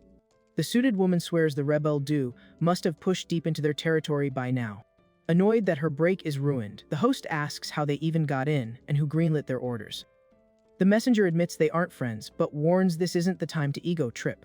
Brushing off the serious warning, the club owner loses her mind and starts screaming for her security. Slapping the water in a rage, she orders her giant to stop camping at the bottom of the pool and fix the glitch. Underwater, an absolute unit of a man is just vibing in a hidden compartment. The woman's bodyguard opens his glowing eyes when he hears the SOS. The giant bends his legs to launch an explosive jump. With crazy speed, the powerhouse swims up, breaking the surface. Shattering the pool's piece, the protector bursts out violently, splashing everyone. Wiping his wet head, he complains he almost beat his 20-minute breath-holding record. Triggered, the rich lady screams at him to stop trolling and go protect her bag. The giant blinks, totally clueless about what's going down in the room. The 2 intruders are still standing on the fancy terrace, waiting for the owner to completely lose her mind. Climbing heavily out of the pool, the bodyguard finally clocks that the 2 belong to a rival crew. The brute grabs a red towel to dry off. Wiping his face, he says he'll try to be polite since they all hustle in the same underground scene. Walking toward them, the protector simply tells the duo to bounce before things get physical. The woman with glasses doesn't back down, asks if he's underestimating the threat, and offers him a quick exit. Before she can finish the offer, the giant lands a crushing punch right on the other messenger's face. With his fist still out after the cheap shot, the brute repeats the order to leave, faking politeness. The suited woman watches her ally get launched and goes into total shock. Glaring at the boss, the intruder seriously warns that she won't tolerate this level of disrespect anymore. Still on her floaty, the madame insults the intruder, asking who she thinks she is demanding manners in someone else's house. The owner says they ghosted for ages and now want backup without bringing anything to the table. Out of patience, the messenger tells the pool lady to shut her mouth before things go totally south. The dropped guy struggles to his feet, begging the 2 to just sit down and talk it out. Adjusting her glasses with pure disgust, the elite woman orders her guard to just flatline them both. Catching the order, the giant flexes his muscles, locking into a lethal stance against the enemies. Drained by the pointless argument, the worker in the dress adjusts her glasses, ready to go all out. Her injured partner cold sweats, realizing the diplomacy run failed miserably. Right after the brawl, the sound of a car door slamming wraps up the scene. The 2 banged up messenger speed walk away from the fancy estate. The executive car peels out, leaving the toxic pool area in the dust. Driving, the suited guy realizes they need to scrap the plan of asking the other area bosses for backup. Staring out the window, the leader admits she has a terrible gut feeling, just like one she had back in the day. The guy asks, terrified, if she's talking about the tragedy from 2 years ago, confirming the hunters are already teaming up. Looking stressed, the woman declares she can literally smell the blood in the air. The ride speeds down the tree-lined avenue, racing against the clock to stop a disaster. Down a quiet street, a regular app delivery guy pedals past on a bike in the other direction. Another delivery dude, rocking the backpack, walks down the sidewalk totally in the zone. The city's vibe instantly shifts as a swarm of assassins, cosplaying as delivery drivers, starts surrounding the district. The camera cuts back to the hot VIP room, where the big shots are lounging on the floor mid-feast. Standing her ground, the disguised Harris coldly repeats she is only here as a backup option for the night. Super confused by the audacity, the top-tier woman whispers, asking what this backup nonsense is about. The hostage from the previous room keeps struggling, completely hog-tied on the floor. A second later, she gets a massive jump scare when someone randomly grabs the hem of her dress. Inside the VIP lounge, the big shot points a finger, demanding to party with the new girl right now. Smirking like a creep, he asks for her name and what kind of twisted games she likes to play with VIPs. But the suit squints, confused, noticing a super familiar feature on the girl. Grabbing the student's chin hard, he clocks the insane resemblance she has to someone. The guy says, totally amazed, that the teen looks exactly like the late CEO Song Jae-young-cheol's daughter. Another guy in the back confirms it, remembering he saw the kid at her dad's funeral 2 years ago. Thinking she's just a lookalike, the arrogant client reaches out to use her as a premium stand-in. He opens his arms looking totally pathetic, telling the girl to call him daddy and show off. Keeping her ruthless energy, the Harris cracks a slight smile, ready to drop the hammer. Holding a pitcher, the girl politely notes that the man looks extremely thirsty. Tipping the bottle elegantly, she pours the drink and promises to drop some poetry for her new lord. The VIP laughs super loud and claps, hyped to hear what the girl has to say. The student calmly recites bars about falling red flowers that bait guests with their sweet scent. Offering the glass, she claims the liquid will wash away all of the man's stress. The undercover Harris wishes this fun night lasts forever and the sun never comes up. Zero warning, the girl splashes the spicy liquor straight into the toxic guy's face. The executive's eyes bug out, shocked by the girl's violent, rebel energy. Using the stun, the leader smashes his face with a heavy hit from her purse. The other dudes in the room start panicking, seeing their bro get wrecked out of nowhere. Fixing her posture, the intruder asks darkly if he finally caught the real meaning of her poem. Glaring daggers, she explains the poem actually meant he was about to catch an unforgettable beatdown today. One of the women, sitting in the back, watches the chaos completely mind blown. She pulls a blade and warns she's going to discipline the brat right now. The woman slashes at the intruder, cutting the air. But Xiaohua easily dodges the strike while still kicking the floored guy. Her kicks are so heavy that the client's glasses fly off and shatter on the floor. Even bruised up, the weird guy smiles, admitting he loves getting roughed up. The armed woman takes a step back, creeped out by the sick chaos taking over the room. Matching the cursed vibe, the worker says learning the client's bizarre kinks is rule number 1 here. Sighing like she's exhausted, the intruder agrees she needs to learn how to deal with this kind of trash. The girl's memory teleports her back to her dad's lonely, depressing funeral. These exact same dirty politicians walked in, faking sympathy behind her back. Glaring at the past, the Harris remembers the funeral dragged on for 3 whole days. During that time, she dug up every piece of dirt on the men who showed up. The girl memorized the face and the crimes of every single traitor in the room. Snapping back to the VIP room chaos, the guy's expensive clothes are tossed all over the floor. Calmly, the student pulls a thick belt from the pants to use as a weapon. She cracks the belt in the air, stating she already knew all about their twisted hobbies. Totally unhinged, the suited men hug each other laughing, begging to get punished by the new boss. Holding the belt like a queen, the boss coldly asks who wants to catch hands first. Far from the brawl, the doors to the ultra-exclusive area stay locked and cut off from the rest of the club. Outside, the MC pulls up rocking a loud suit with his blonde hair slicked back. The freelancer waits for his boss, leaning on a street food stall in the middle of the district. Chewing with his mouth full, the kid stares at the vendor, with a totally bored look. Pointing arrogantly, he complains the snack is a scam and demands a discount. The vendor bangs her pot, furious, asking who he thinks he's calling an old lady. Arguing out loud, the woman warns that this spot is for rich folks, not some basic food stand. She kicks the kid out, and he grumbles that if he leaves, he'll be way too far from his boss. Just then, a guy standing nearby hypes up the heavy aura the blonde kid is putting out.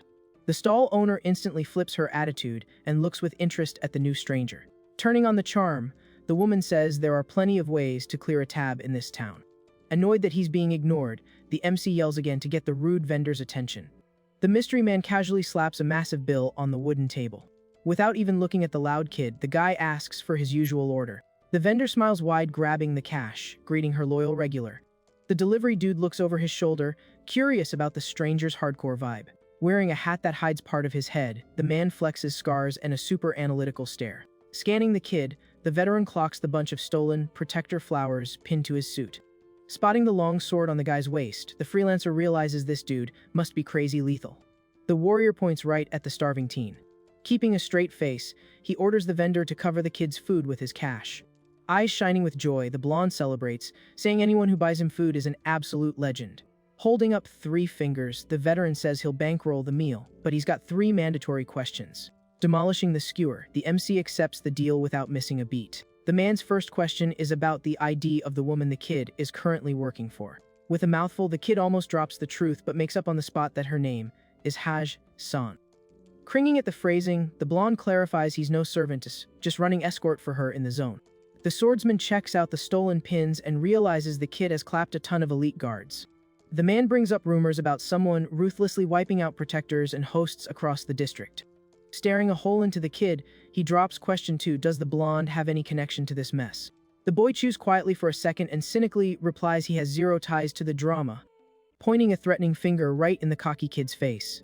The veteran asks with a killer glare if the kid is actually ready to play protector to the bitter end. The MC just says yes. Absurd, like speed, the warrior draws his weapon and goes all out on the kid.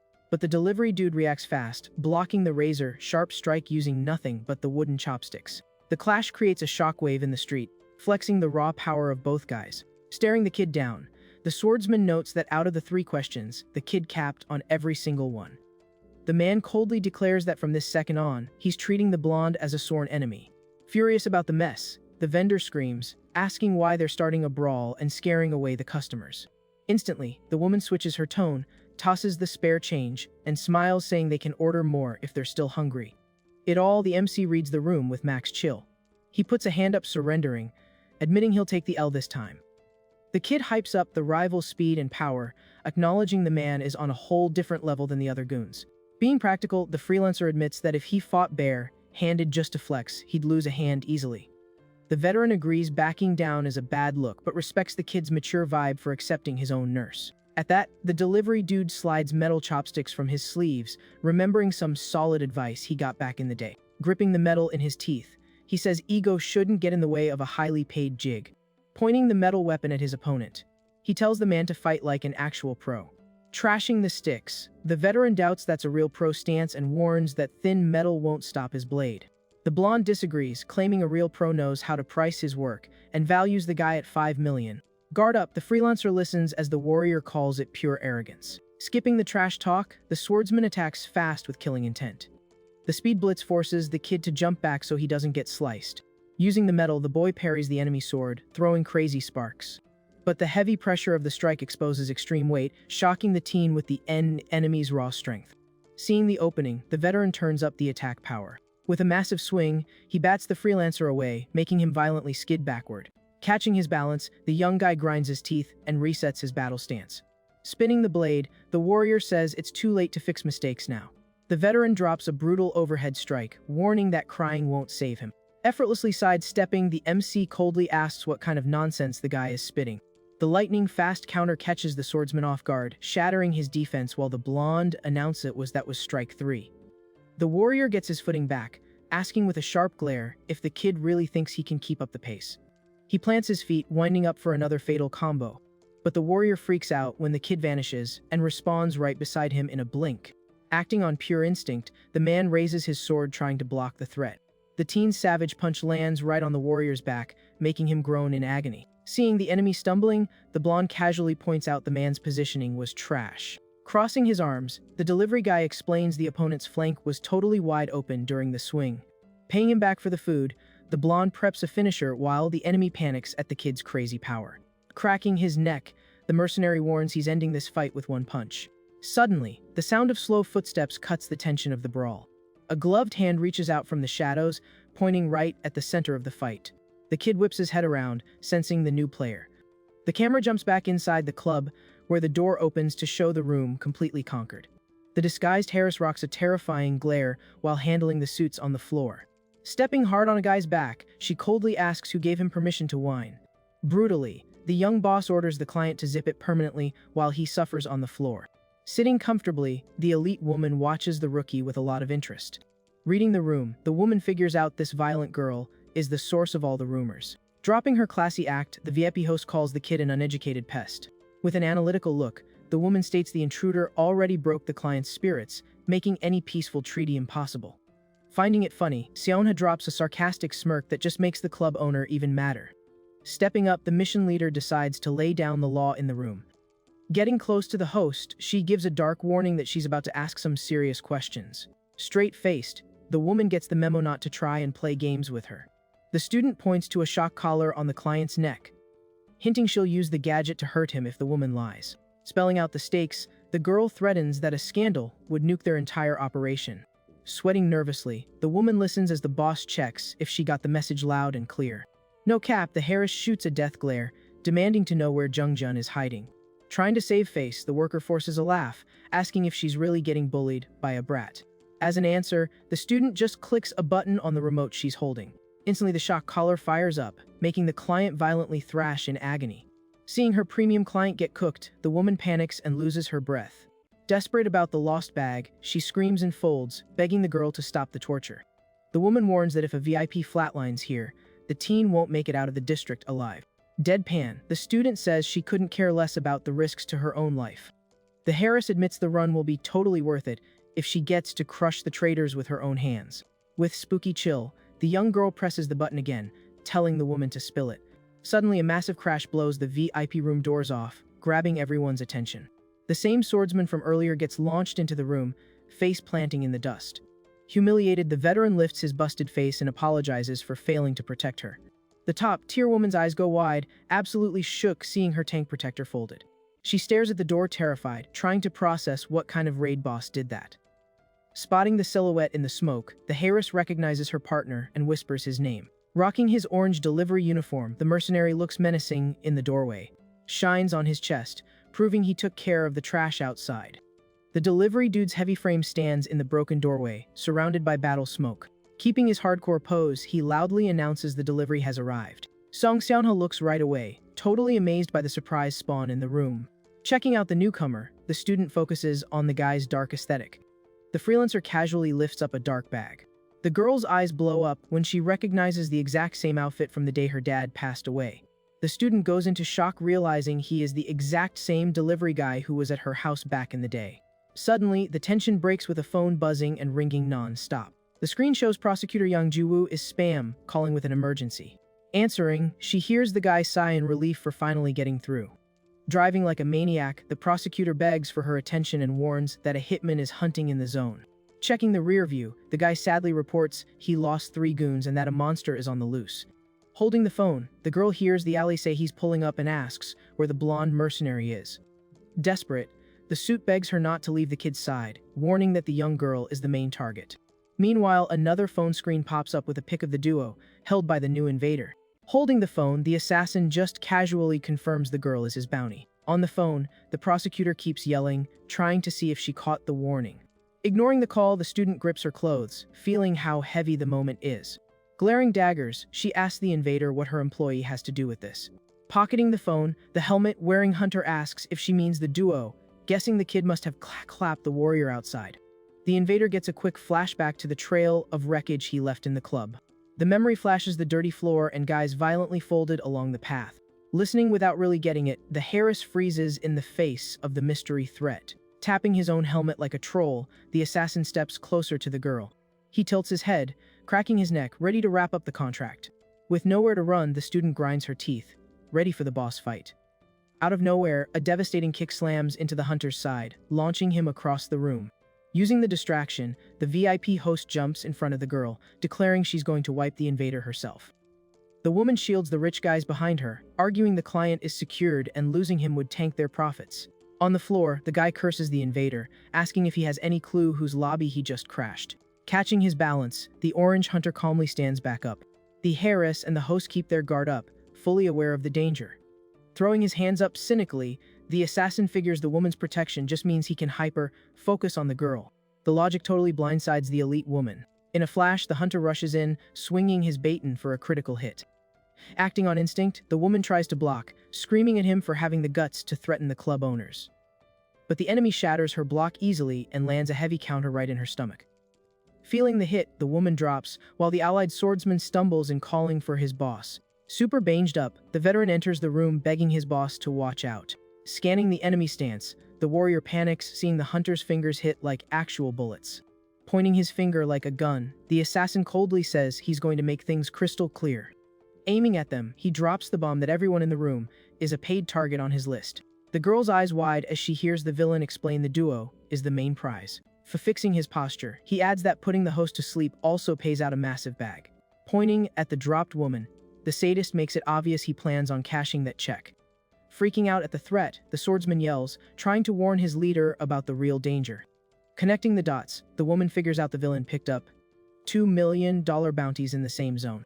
She gets how bad it is when she hears the criminal flex about his insane RNG today. The tension snaps when a groan of pain comes from the door, showing the blonde suit holding his stomach. The helmet assassin slowly turns around when he hears the kid trash talking him. Not wasting a second, the MC rushes in and delivers a bone-crushing punch to the enemy's back.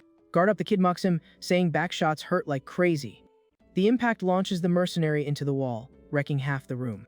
Getting up from the rubble, the orange villain groans, measuring the new challenger's power level. Crushing the stolen badges, the blonde complains that this whole thing is annoying him.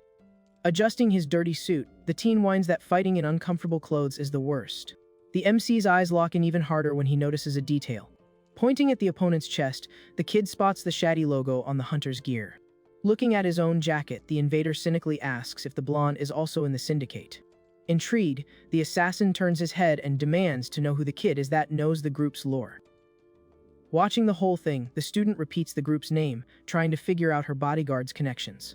Ignoring the questions, the MC rolls up his sleeves, saying he couldn't care less about any of it. Dropping into an aggressive battle stance, the kid warns the villain he's about to catch a serious beating first. The hunter accepts the duel, planting his feet in the trashed room. Through the dark visor, the villain's eyes lock strictly onto the blonde kid. Calmly, the invader cracks his knuckles, 100% ready for the brawl. With spooky speed, the villain swings first, landing a punch on the kid's face. Tanking the hit without stepping back, the MC instantly returns fire with a massive hook. Crazy technique. The invader blocks the strike, catching the kid's fist bare-handed. Using the map, the assassin kicks a stool, but the blonde deflects the wood with a perfect kick. Riding the momentum of his own move, the young guy stumps hard to get a boost. With destructive force, he strings together a combo that totally breaks the enemy's stance. The hit blasts the orange villain across the room, dragging him until he finally hits the brakes. Watching in pure shock, the bruised warrior mutters, amazed to see the kid throwing hands equally with that monster. Away from the brawl, the girl stays serious, just watching her ally's raw power. Floored by the impact, the assassin admits he only ate that punch because his guard was down. The bodyguard coldly warns he won't tolerate getting hit like that again. Getting up slow, the invader calculates the absurd power he just tanked. Through the visor, he totally recognizes his opponent's fighting style and voice. Out of patience, the MC cuts the chat, telling the guy to stop acting like they're besties. Ignoring the order, the criminal says he heard his old coworker retired from the delivery game. Watching closely, Sana tenses up while the blonde repeats the order for the guy to drop the hints. With a toxic tone, the hunter says people like them were spawned to handle trash and will never level up in life. Staring the kid down, the invader asks if playing normal was fun, calling him by his old tag. Number 2. The name drop echoes in the room, stealing everyone's attention. Confused by the nickname, the Harris tries to process the lore drop in silence. Turning his face in shame, the teen grumbles that the vibe is unplayable with them digging up his past. Looking at his hands, the bodyguard admits he might have crawled out of the gutter. Still, he makes it clear he's nothing like his old partner and refuses to take the disrespect. Shutting it down, the MC tells the hunter to stop capping. Right then, the assassin takes a step forward, breaking the tension. He throws a hand up like he doesn't care, signaling he's done fighting. The villain announces he lost the mood to brawl with his old work buddy. Being cold, the invader explains the fight wouldn't pay out and would just drag on for nothing. Ticked off by the sudden rage, the delivery dude charges, cursing and asking where the guy thinks he's going. Dropping a troll salute, the hunter asks if the blonde really wants to chase, joking that he might get obsessed. Pointing to the back, the villain notes the VIP host is dying to handle the situation herself. The rich girl keeps scanning the room while listening to the invader's logic. The bad guy says bouncing now is basically leaving the loot as a gift for the boss. With a dark look, he promises there's no reason to rush things. The bodyguard stays quiet, seeing right through his ex-partner's toxic manipulation. Walking out, the hunter claims the two are destined to cross paths again as long as the kid stays in the game. With the enemy gone, the freelancer sighs in the room until he gets hit with his old nickname again. The kid turns his head, showing massive annoyance at his boss calling him out. Flexing authority, Song Seonha demands a full lore dump right now and threatens to fire him if he caps. Facing the threat of getting kicked, the kid sighs with his usual exhausted face. Showing zero fear, he just nods super coldly. The mercenary casually tells her she can fire him on the spot if she wants. Suddenly, his brain flashes back to a memory where he cornered a target in a lit hallway. The dropped target begged for mercy, swearing he was just a clueless NPC. The young guy listened quietly while the target cried, saying he had a family and a sick mom to carry. The cutscene broke when a coworker pulled up calling him number 2. The girl in yellow asked if he was throwing the match again, warning she wouldn't carry him this time. Pointing a firm finger, she complained about always cleaning up his messes and ordered him to finish the job.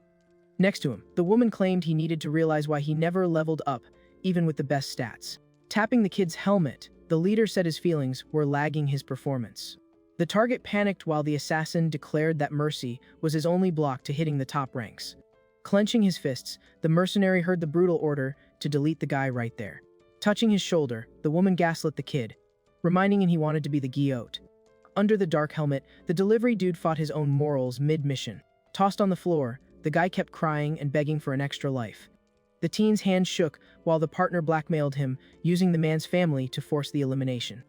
Without the guts for the toxic move, the kid grabbed the woman's hand and pulled it off his shoulder. Turning his back, the delivery dude walked away, leaving the quest unfinished. The kid's mercy triggered the yellow leader, who screamed, calling him a total noob, in the hallway. Raging, the woman threw it in his face that acting like this didn't make him a superhero.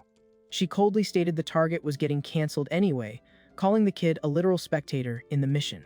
With zero chill, the woman took the controller and hit a fatal strike, ending the prisoner brutally. Silence took over while the assassin duo stared at the savage end screen of the task.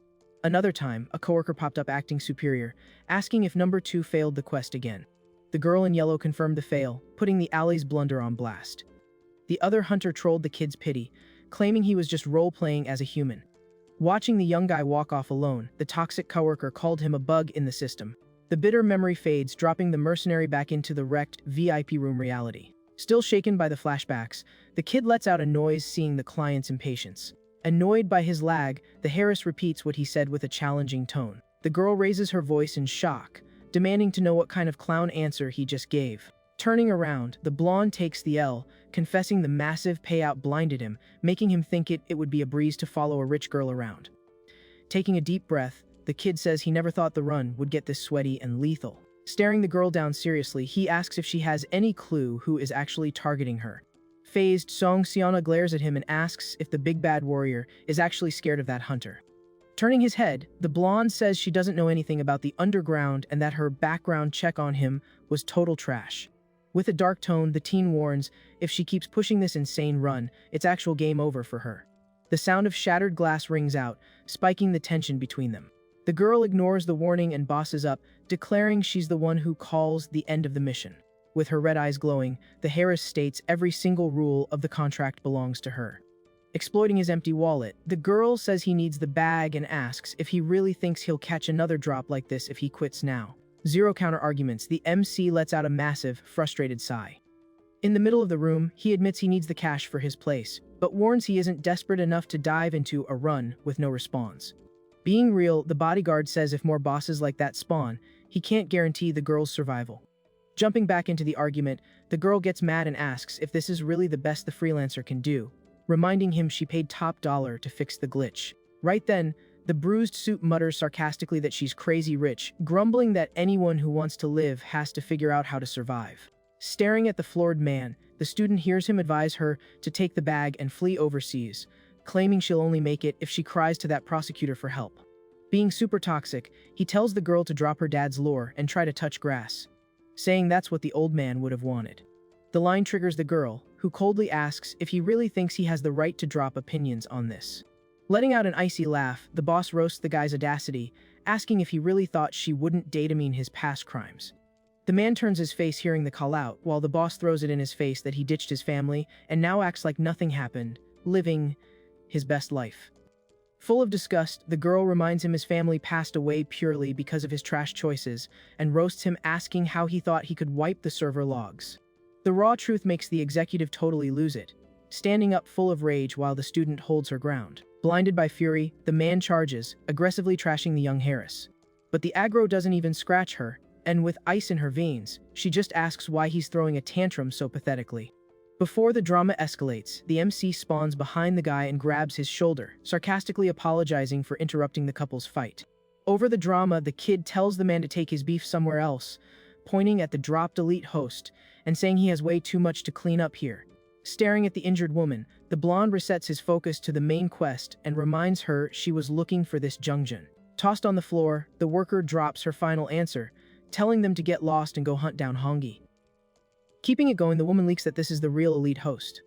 Panting, the hostage explains this Hongi is the NPC with the closest ties to the final boss they're hunting. The clue sparks the boss's curiosity, and she mutters, calculating how massive this connection is. Suddenly, a high-pitched screech echoes and a sharp projectile is yeeted at crazy speed from the shadows. With zero time to dodge, the girl takes a blade straight to the shoulder. The sneak attack jump scares the teen, who feels the sting of the hit. Spotting the opening, the bruised client screams the mercenary's name and winds up a savage attack against the injured girl. But the strike totally whiffs, because the woman on the floor lunges and locks down the man's arm with insane grip strength. With zero chill, the worker twists the guy's arm, causing a loud snap in the room. The parry shatters the attacker's balance, launching him backward into the middle of the lounge. Dropping into a combat stance, the woman flexes a small blade, overflowing with protective energy and pure rage against the guy. Floored again, the executive suffers, grabbing his injury and processing the ultimate betrayal. The woman with glasses keeps a dead, cold stare on the dropped guy, checking the damage she dealt. To wrap it up, the blonde kid spawns behind the man and grabs his collar, choking him out instantly. With the lobby controlled, the dust settles and the student is on her knees, while the worker checks if her HP is okay. Far away, another worker watches the whole cutscene, downloading all the plot twists of the night. The host inspects the weapon that clipped the girl and mutters the name Chiangwol, recognizing the signature skin.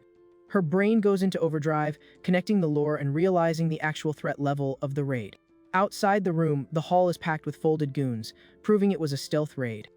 Focusing on the minion, the leader asks if she took any damage and if the hall wreckage was the enemy's doing. The girl quickly confirms she has full health and guesses the destruction must be a massive bug in communication. Just then, heavy footsteps break the silence and someone pushes through the rubble with absolute purpose. Keeping the peace, the delivery dude keeps choking out the suited guy, who groans trying to catch his breath under the lock. Cold sweating, the captured suit warns his boss that the kid is an absolute raid boss and shouldn't be underestimated. Seeing the guy's HP drain, the student steps in and tells the bodyguard to release the hostage. Fixing her fit, the Harris lectures the kid, saying random toxicity is banned and they need to try chatting before throwing hands. The mercenary turns his face, catching the peaceful patch notes, but keeps his grip on the enemy while justifying his rebel behavior. Radiating a heavy, dark aura of pure tilt, the kid tells the boss straight up that he's only raging because of her. The aggressive honesty makes the girl process his tilt. He adds that being mad doesn't give him a free pass to physically hit her. To cool the vibes, the kid points at the lockdown enemy, showing him off as his personal stress relief punching bag.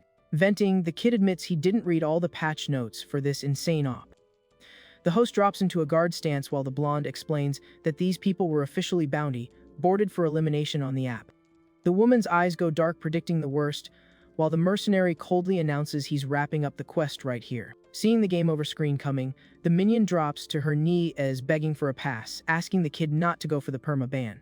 Still gasping, the hostage cries, begging the leader not to let him get clapped in such a humiliating way. Driven by the urge to protect, the woman in the dress dashes at high speed to blitz the kid. The young guy casually turns his head, tracking the dash without losing a single ounce of chill. His face stays completely deadpan under the red lights, showing exactly zero stress about the rush. At the last frame, the Harris steps between them to block the path and throws an arm up to halt the woman. The boss's block makes the delivery guy cringe and he apologizes, admitting his play was way too toxic. The student looks away, keeping her strict posture, and grumbles she doesn't vibe with the kid's rebel energy. Demanding the truth, the young girl says she dropped all her lore without hiding a thing and demands to know why the partner is still gatekeeping secrets. The call-out hits the kid, who looks down, showing guilt and tilt over getting grilled about his background. Done with the sus vibes, the boss orders him to drop the mission and officially cancels the high-paying contract. Far from the VIP lounge, the camera cuts to a busy street with a super humble late-night food cart. Steam rolls off the cooking food, and the chill aesthetic totally clashes with the club's toxic luxury. A guy in a suit takes a massive bite of a skewer, absolutely vibing with the street food. Mouth full, he mumbles happily, showing he's 100% in his element here. Being friendly, the guy offers the snack to the woman next to him, telling her to try it without being shy. The guest is Hongi, the elite VIP host, flanked by guards, and the man happily mentions this is his favorite spawn point. Hiding her face with a fan, the woman looks super uncomfy and politely says this meetup is highly problematic for her. The woman complains about the random summon and points at the crowded street, asking him to avoid such open lobbies. Staring at the snack, the host rejects the offer and strictly demands he stop throwing meetings in the middle of all these randoms. The guy ignores the complaints, totally flips his tone, and with his arm still out, simply orders her to eat it already.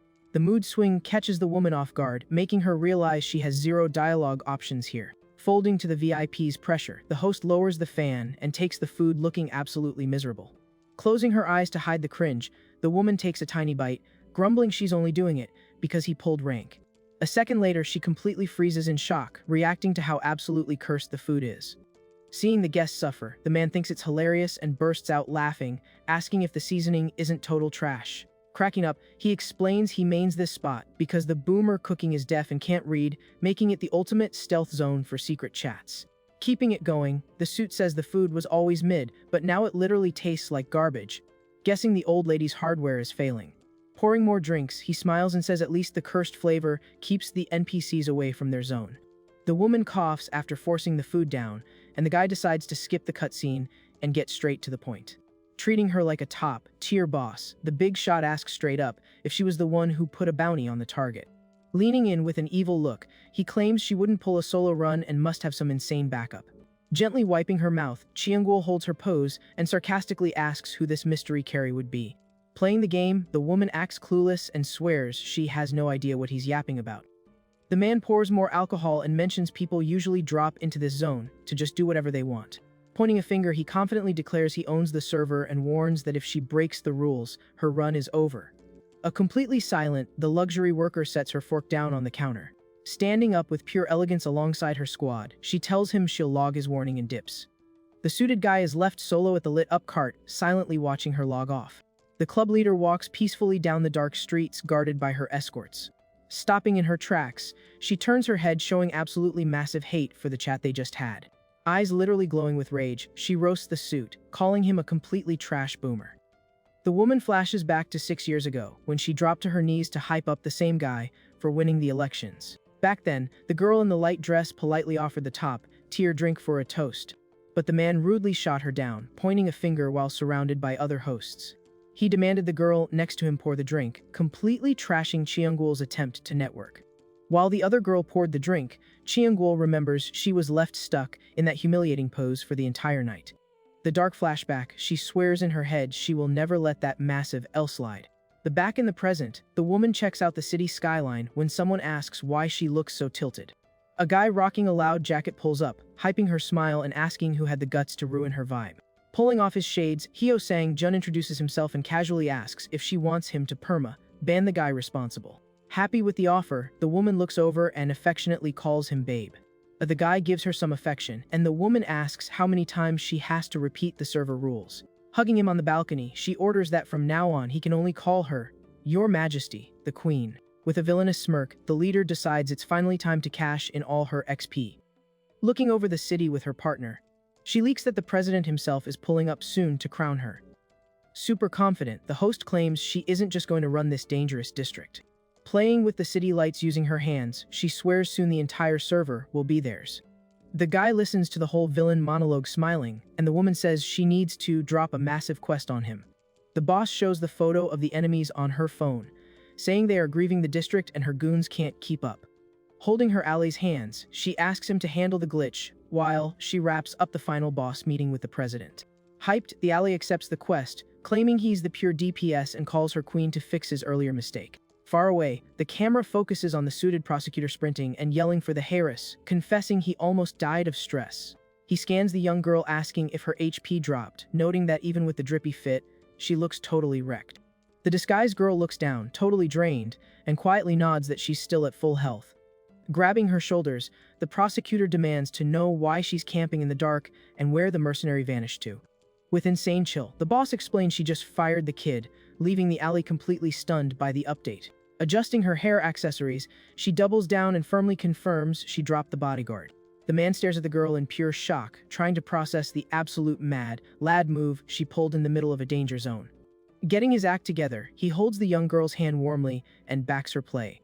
The suit squeezes her hand to boost her morale, claiming that kid was always totally sus anyway. But the girl gives a blank stare and states this doesn't change the meta at all, since they've always solo carried themselves. Fixing his suit sleeve, the prosecutor asks if she already has a strategy queued up. Standing next to her ally, the Harris declares they are pushing straight to Honga's room. The scene cuts, and the prosecutor glares, asking who the randoms blocking the hallway are. A girl with blue hair leads the squad and coldly announces they are the duo's final boss. Staring them down, the woman says the madame gave the green light to wipe them both out right here. The massive Red Heart Hotel building glows in the night, serving as the map for the surprise raid. Chaos, one of the women realizes the dialogue just exposed a massive miscommunication between the factions. In the middle of the brawl, the blue-haired girl calls a timeout, explaining they actually share the same quest objective. The elevator screen flashes, tracking the speedrun up to the 22nd floor.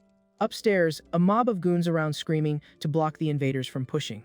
The The door slides open, revealing the prosecutor, and the girl walking with their former enemy, squared up for the same goal. Holding her weapon, the woman in blue clarifies this is just a temp alliance to speedrun the process. The new squad runs into an absolute army of goons in the way, and the man sighs looking at the insane mob density.